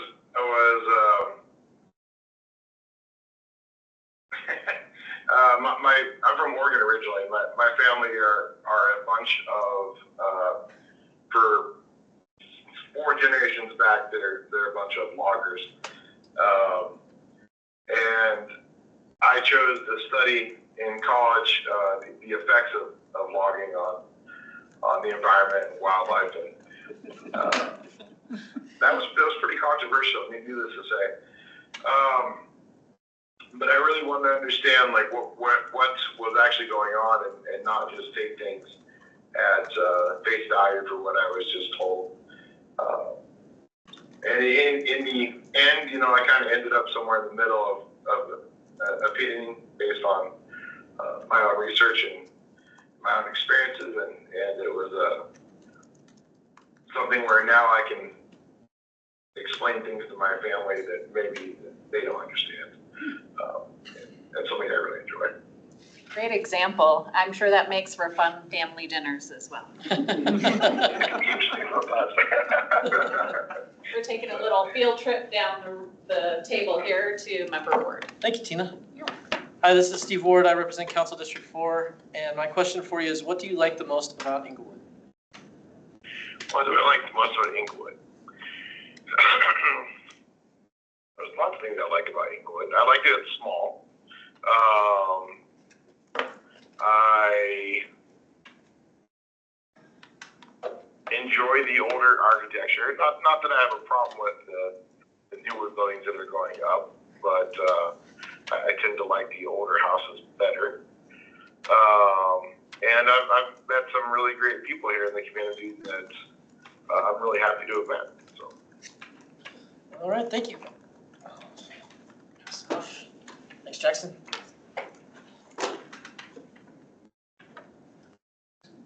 Hey, Justin, this is Jack Bethel from District 2. My question for you tonight, what would you like to see improved in Englewood regarding the boards and commissions you've applied to? Well, I like where we're going down with the lead pipe replacement. I think that's really important. I believe that my home eventually, we got a flyer for that we were to be replaced at some point in time. The chemicals in the water, I think, are of grave concern. With young children, the ability to accumulate toxins into their body over their lifetime. I think it's a really, really something that we need to look at. Through whatever method that would be, through advanced filtration, or maybe we have like some sort of a water rebate for buying bottled water, but yeah, I think the water is a huge concern to me. So. Excellent, thank you for your response. Hi, Justin. This is Joe Anderson, District 3 council member. My question for you tonight is, would you be able to attend the scheduled meetings for the boards you're interested in? I don't recall when they are, so I cannot off the top of my head state that. I think there was a variety of times. I do have a fairly flexible schedule, but without knowing exactly what times they are, I cannot for sure. There are evenings, either Tuesdays or Wednesdays, starting at earliest is 5 p.m., latest is starting at 6:30 p.m. So. Yeah, that should not be a problem. Okay, so. Cool. All right, last question for me, Justin, is how will the service on this board or any of these boards benefit you as an Inglewood citizen, either professionally or personally? Well, I'm sure that I will learn things that I'm not aware of. So, you know, that's obviously good for myself. And I think that rather than just complaining about something, I think doing something is the more important thing that I want to do for myself. So, perfect. Whatever capacity I can do that. No, that sounds great, Justin. Thank you so much. We still have about a minute left. Do you have any questions for us? I'm trying to remember when I signed up. Each one of these boards, except for the sustainability board, has only one opening. Is that correct? I believe that's correct. Yes, and sustainability had multiple, so you're correct. Yeah. And do people typically serve on more than one? No, so typically we only have, each person only serves on a board. There are occasions where, actually, I believe we have a gentleman tonight that is looking to serve on a second board while he serves on one. So, but yeah, mostly it's just one board. That'd be a hard choice. All right. You're choosing me, so maybe that's not a choice for me. For me, it would be a hard choice. Yeah. Well, no, just. I think that. No, I appreciate that. Yeah, go ahead. No, I think that would be the conclusion of my question. Okay, perfect. Well, Justin, thank you very much for making time for us tonight. Sorry for the technical difficulties. We're going to make a decision a week from tonight, after which somebody from the city clerk's office will reach out to you about placement. But thank you very much for your willingness to serve.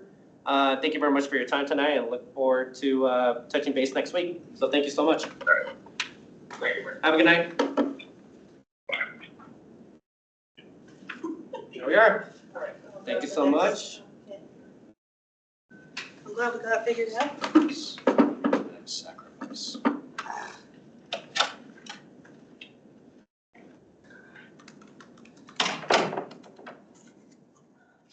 Tough one. There's a lot of people. Yeah, Not a lot of positions.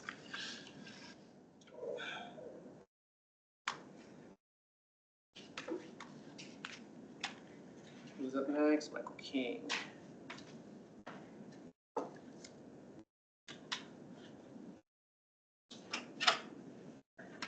This is Michael, and then you'll be sitting in that chair. Okay.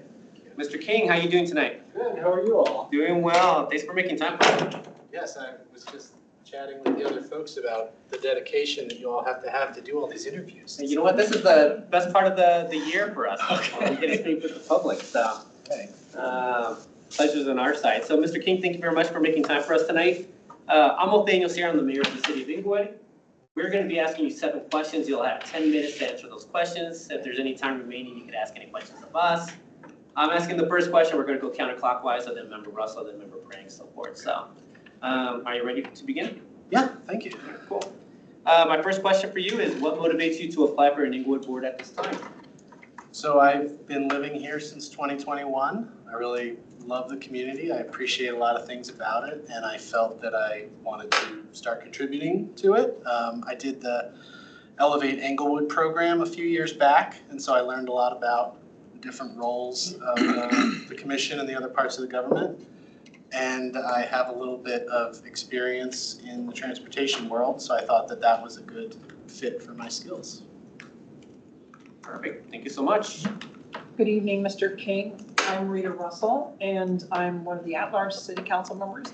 My question for you this evening is, what knowledge, skills, and/or abilities would you bring to the Transportation Advisory Committee, and how will you provide a positive benefit to Englewood through your service on ETAC? So I have worked for the Colorado Department of Transportation for over 10 years. My day-to-day focus is not on traffic engineering so much. I work on energy-related projects. But I was previously, for about 8 years, I was a planner. So I worked with communities around the state to talk about local transportation issues, how they could get support from the state level, how they could address safety concerns or mobility concerns at the local level. So I think that I have a good experience both on the kind of technical side of understanding transportation, but also working with people to kind of understand their problems and identify solutions, whether those are funding solutions or whether they're engineering solutions, or sometimes whether it's just a matter of getting a community to understand what it is they're actually trying to achieve, because sometimes a transportation problem can be more of a symptom, but there's a root cause as to what the community is really looking for. So I think that's something that I could add. I don't know the other members of the TAC, so I can't say that they don't have that, but that's something I would bring to it. And then also I'm recently a parent. I have a 2.5-year-old, so I now spend a lot of time walking around the community with a stroller with a young child.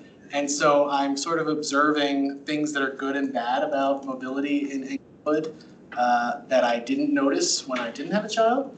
And so I think I'm also bringing a perspective of someone who is kind of seeing the environment from a different viewpoint than I did just a couple of years ago. Okay, thank you. Good evening, Mr. King. I'm Tina Prang. I'm also an at-large council member.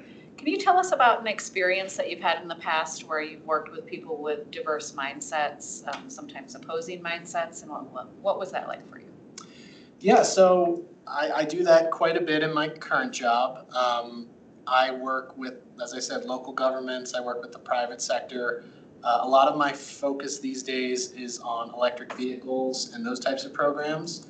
So installing chargers around the state, there's local concerns, there's big national concerns, there's private entities, the traveling public. So there's a lot of times when you're not on the same page with people, but you have to work together towards a common goal, or you might be bringing different histories, different perspectives to an issue, and you need to work through that. So I think the number one thing is just listening, like being able to hear somebody's concerns, whether or not you agree with them, and try to focus on the commonality. That is something I exercise pretty frequently in my job. And then prior to living in Colorado, I spent a few years living abroad. I lived in Chile and I lived in the Dominican Republic, in places where I was speaking my second language on a daily basis in the workplace. And that really teaches you to be humble in terms of your knowledge and understanding of other people, but also to find creative ways to communicate and kind of get your point across. So I think that both in the big picture life experience as well as my professional experience, I think that I've demonstrated those abilities. Thank you, great answer. Good evening, I'm Steve Ward. I represent Council District 4. And my question for you is, what do you like the most about Englewood? I mean, I was joking with my wife before coming here that, the answer to every question is people. You always say people in an interview. I really do think though, honestly, I have been so impressed, and I'm not just flattering you, I've been so impressed by the civil servants in Englewood, the elected officials, and just the neighbors that everyone I meet really loves living in Englewood, and it's kind of infectious. From a city standpoint, I just love that it's a small town that's on the edge of a big city, so you get all the great stuff about being near Denver, but you also have the local community, the neighborhood feel. I love that, there are transportation options. I can drive here, I can take a bus, I can get on the light rail, I can walk, I can bike. So I just think if I kind of wrap all those things together, I feel like Englewood has both a history and it has such great future potential because the people that live here really care about it. So it feels like a place where there is a positive energy to make it better. And I think that is not every community in Colorado. I spend a lot of time talking with communities, traveling around. Not every place feels like there's that positive potential. And Englewood really feels that way to me, as well as the great stuff that's already here. That was a really nice answer, I gotta say. Thank you. I talk for a living.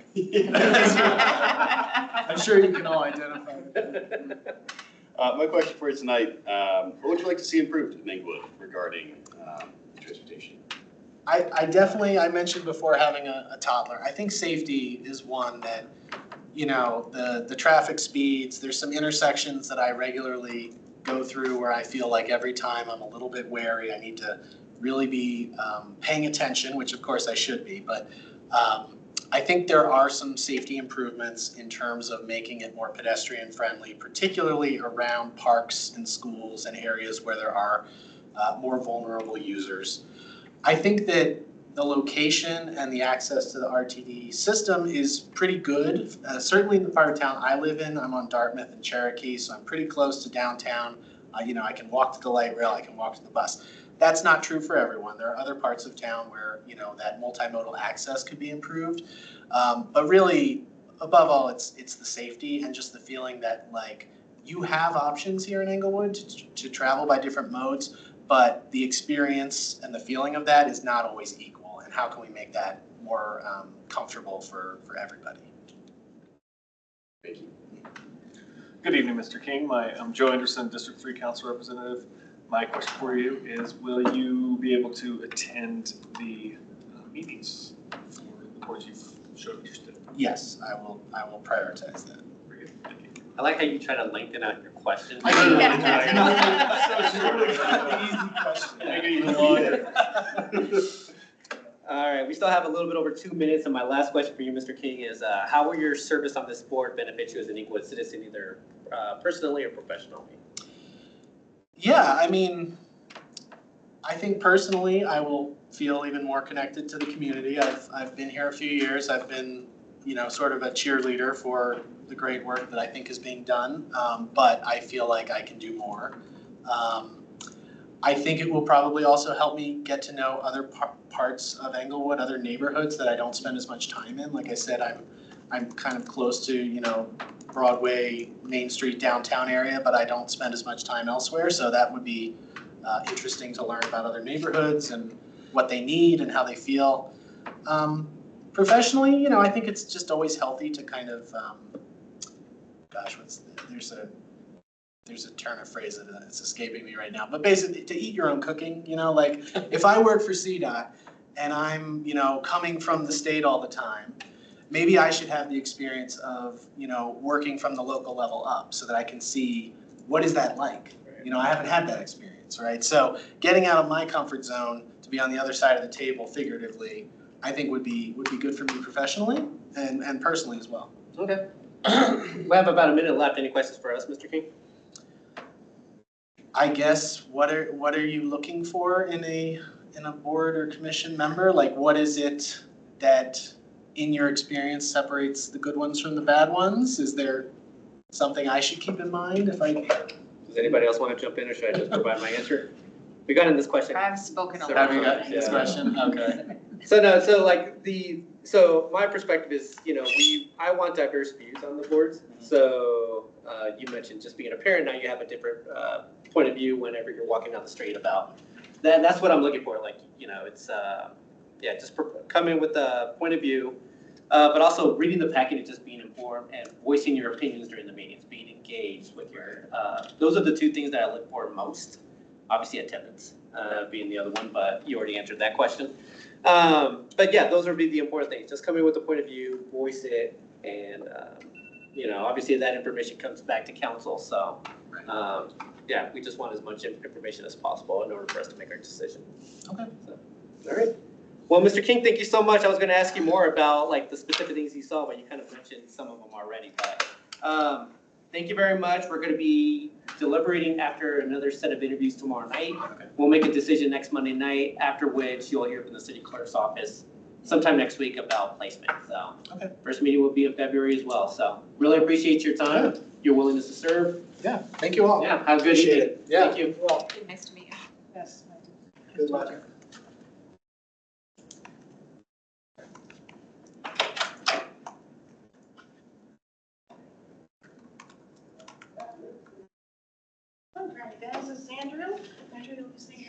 What's going on, Andrew? Hey. Good to see you again. How you doing? Good, good. You're almost at the end. Almost there. Hey, the end of tonight. Oh, Just the end of tonight. We still have tomorrow night, so. Okay. Setting the bar here. Andrew, we've met. You've been through this process. Yeah. Thank you very much for your willingness to serve again. You'll have 10 minutes to answer 7 questions, not the other way around. If there's any time remaining, you could ask any questions of us. I'm gonna ask the first question, and then we're gonna go counterclockwise, so Member Russell, then Member Prang, and so forth, they're gonna ask the next question. Okay. So, are you ready to begin? Yes. All right. So my question to you is, what motivates you to apply for an Inglewood board at this time? Yeah, I'm really excited specifically with Parks and Rec Commission to be able to get a local family input, make sure that there's a lot of kid-focused input on that. You know, I'm on the Budget Advisory Commission, which is great. It's good to be involved, but I'm very engaged with kids and events and the families at Maddox, Clayton. And so to be a voice for them would be something that I would really like to contribute. Sounds great. Thank you so much. Good evening, Andrew. It's good to see you again. See you, Rita. My question for you is what knowledge, skills, and/or abilities would you bring to the Parks and Rec Commission? And in particular, how will you provide a positive benefit to Inglewood by serving on that board? Yeah, you know, I've already done a lot with Madeline Inkfist in the Neighborhood Resource Program. I helped create the Neighborhood Nights, that's the summer program of food trucks. So, you know, my career, I've done a lot of event organizing, planning, coordinating. And so I can bring that lens to the events that we do host as a city. I've gone to several years now in a row. Really love seeing the iterations that have happened. And I continue, and I think I can contribute as someone who participates in them, someone who also does a lot of hosting myself to be able to kind of help fill that in where needed. Thank you. Good evening, Mr. Forlights. Tina Prang, also at-large council member. Can you tell us about an experience in your past where you've worked with people of diverse mindsets and potentially opposing mindsets? And how was that for you? Yeah, you know, I think different viewpoints and different ideas really is how we can all benefit the best. I think a little, you know, if everyone's all on the same page, then we're not going to actually challenge anything. So I always think that there's value in friction. I think when it comes to people, you know, there's a variety of things. It could be personality, it could be beliefs, it could be values that are differing. I think it's always best to center around what we're trying to accomplish, what we've all agreed to do to come together, and making sure that we keep that as the guiding focus, and putting some differences aside, because if we're all trying to do something collectively, we've chosen to do that collectively, I think there is common ground that can be the core of that, and we can put differences aside that are outside of that. But personally, I get along with and seek out, you know, relationships with people of differing mindsets, because I don't want to be around people that are all the same, because I like to be challenged too. Thank you. Evening. Hi. Good to see you again. Good to see you, Steve. Tell us what you like the best about Inglewood. Oh gosh. I love the sense of community, the small town feel next to the big city. I love that citizens can feel like they make an impact. I know I do, with all the great programs and resources that are available to citizens. I worked for the city of Denver, and you feel like a drop in the bucket there as a resident or an employee, whereas Inglewood, it really feels like the city does a great job of empowering citizens to have an input and actually giving resources to make things happen. Thank you. Andrew, good to see you, sir. Question for you tonight. What would you like to see improved in Inglewood regarding the Parks and Rec Commission? Yeah, Parks and Rec, let's see. I think really a lot of good stuff has happened with the last few years over some of the bigger events. I think some of us parents have talked a bit about getting it maybe a little less business influenced. A lot of the events are vendor fairs, which I can understand that being a way of sponsoring events, but it tends to get redundant and take a little bit of focus away at the activities. You know, I think making sure that families are prioritized, especially with young children.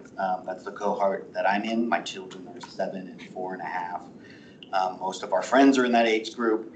And so it's really hard in this day and age to be a parent and keep your kids reined in. And so when we try to go somewhere and have fun,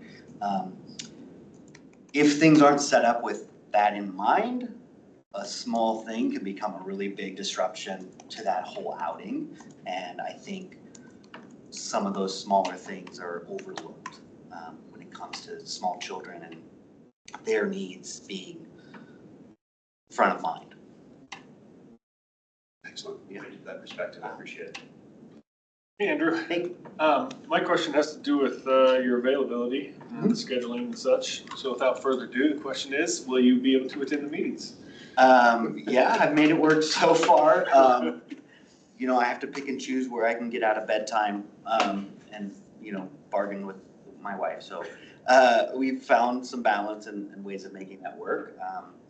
You know, my work now is earlier, so I do have more availability in afternoons to evenings, and we juggle and we make time for what we prioritize. So I think we can make it happen. Perfect. Yeah. I'm only gonna accept, I'm not accepting all the open positions. Just one. Just one, hopefully. Okay. Thanks for clearing that up. So, my last question for you, Andrew, we got a little bit over 3 minutes left, is how will service on this board benefit you as an Inglewood citizen, either professionally or personally? Yeah, personally, I think just enriching engagement with the city, with events, with families. I've got a kiddo in Maddox, so I'm connected with a lot of families there. Got a kiddo in Clayton. Our neighbors, you know, we have kids that are now babysitting age, so we've helped train some of the babysitting age. So very connected with a lot of Inglewood families, kids of different ages.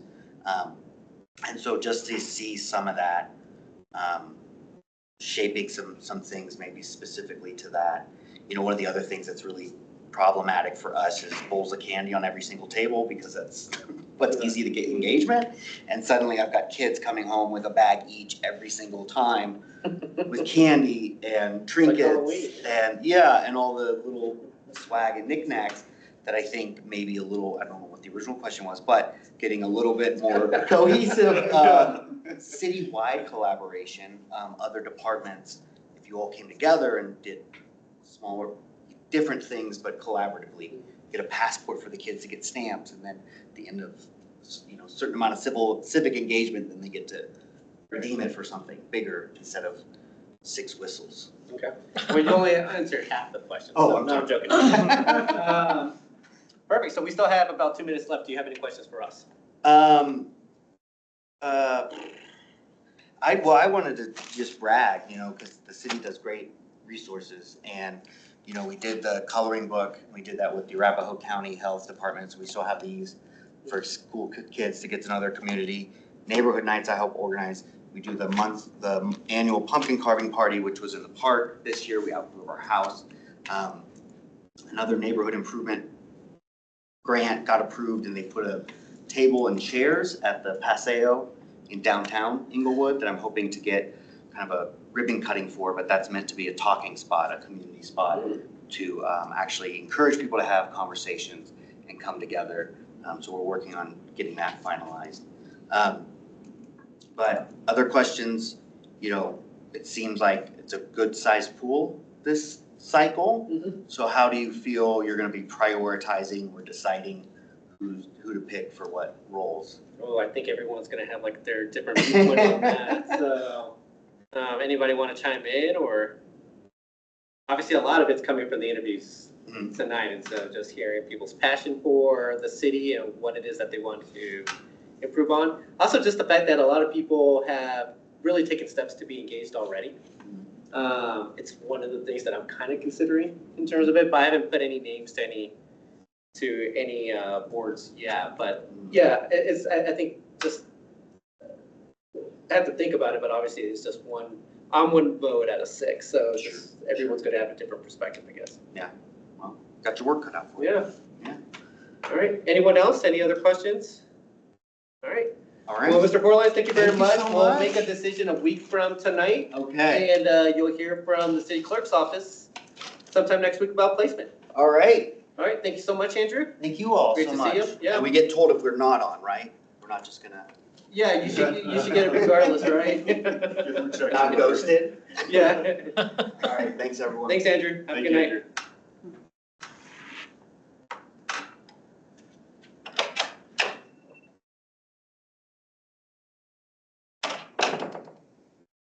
All right, last one for the evening.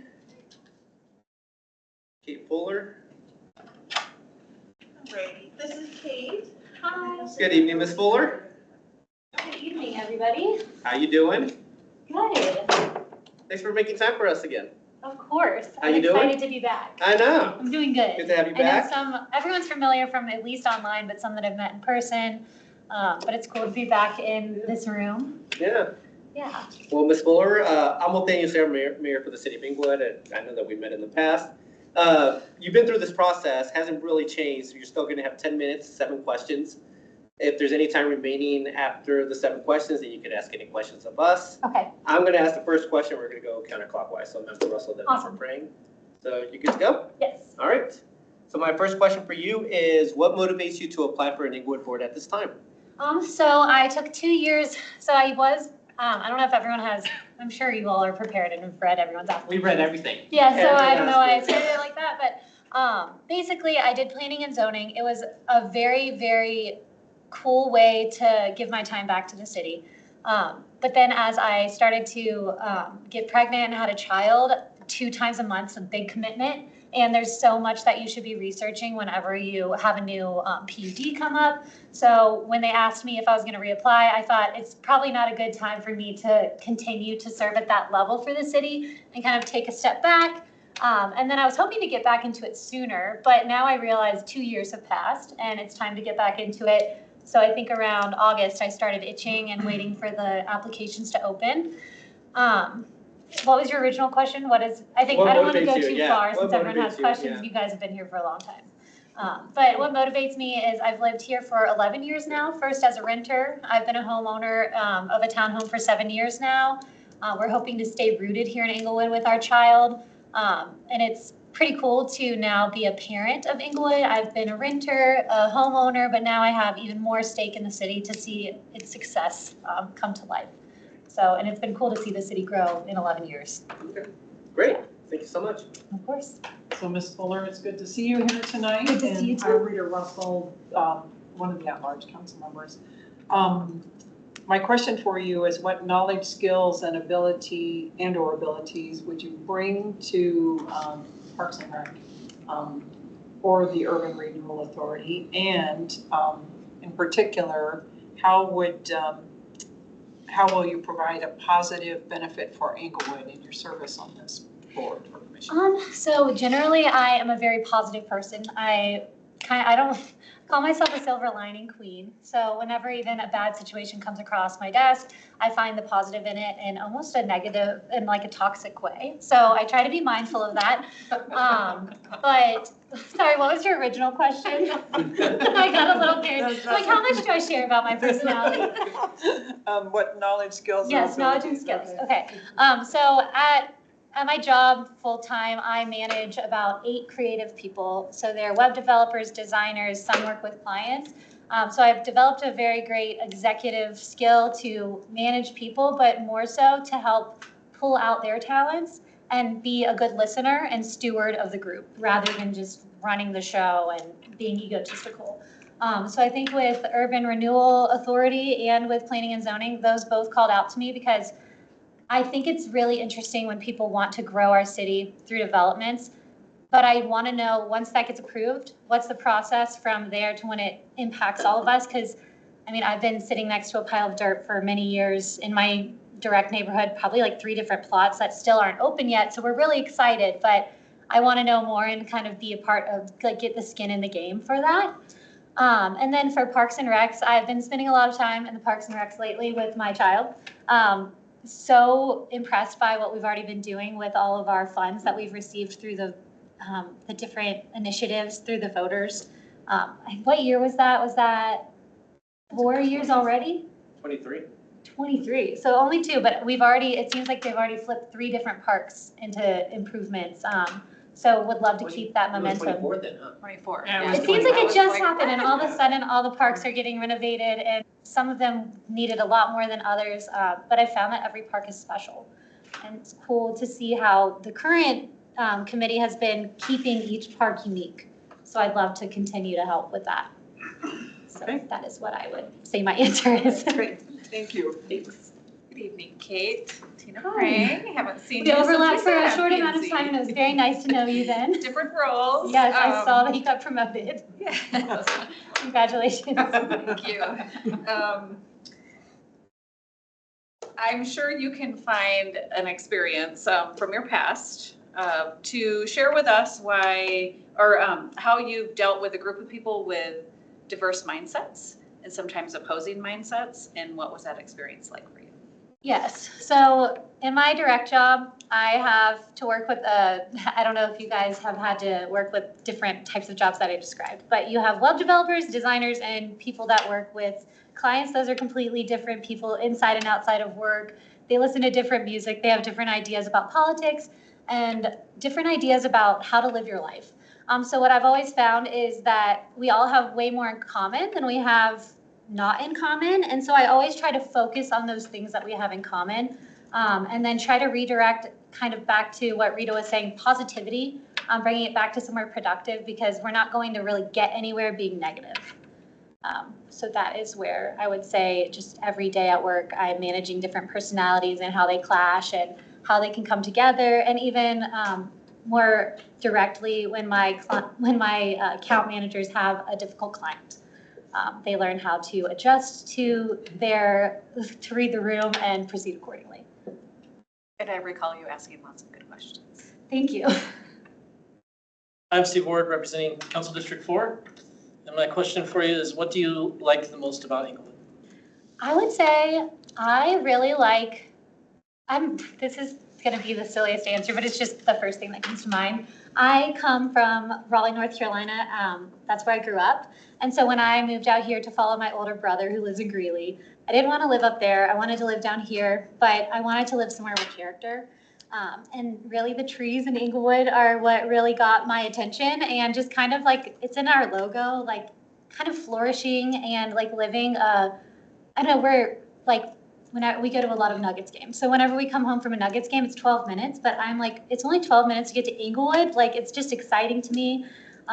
Even my own CEO, he grew up here, and he's always like, why do you live there? And I'm like, you haven't lived here. When I've lived here, it's amazing. I love this place.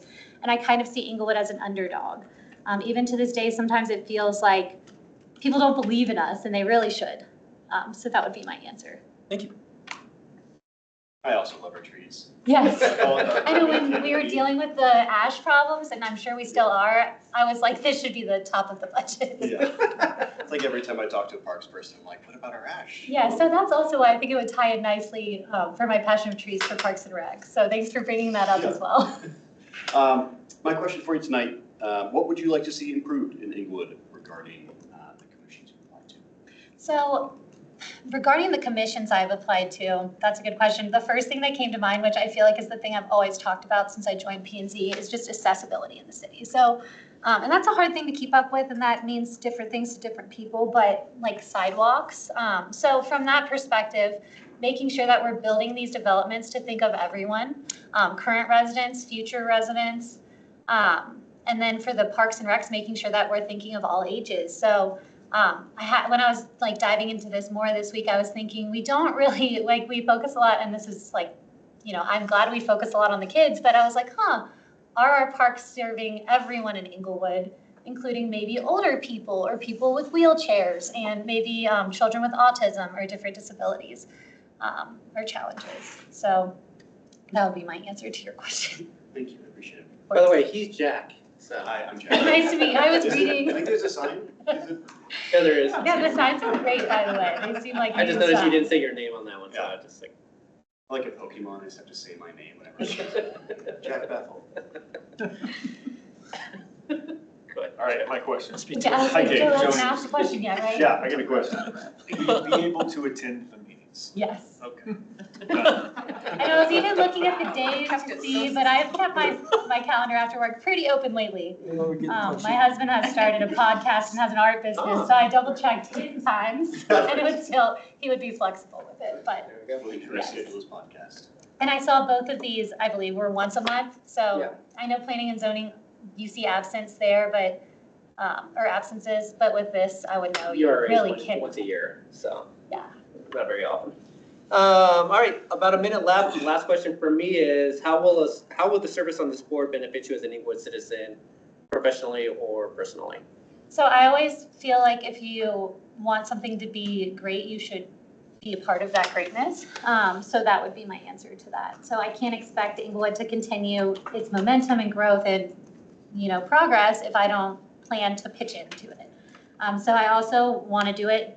I don't know, when I did it before, I was a lot younger and it was cooler to people. And so hopefully it'll still inspire others, but I feel like my peers and friends are like, wow, I could spend my time doing that. So I'm excited to kind of put my money where my mouth is on that and get back into it. Well, Kate, thank you very much for your time tonight. Any questions for us? We got a few minutes. I don't think so. I prepared questions for each committee, but now that I've talked to you all, I don't really have any questions. Do you have 2 pages of questions? Was that what I you were doing do. there? Oh, Yeah, I was like, we don't have that much But time. I remember the question. yeah, I know when you said 7, I was like, I get to ask 7 questions, and I was like, oh, that makes way more sense.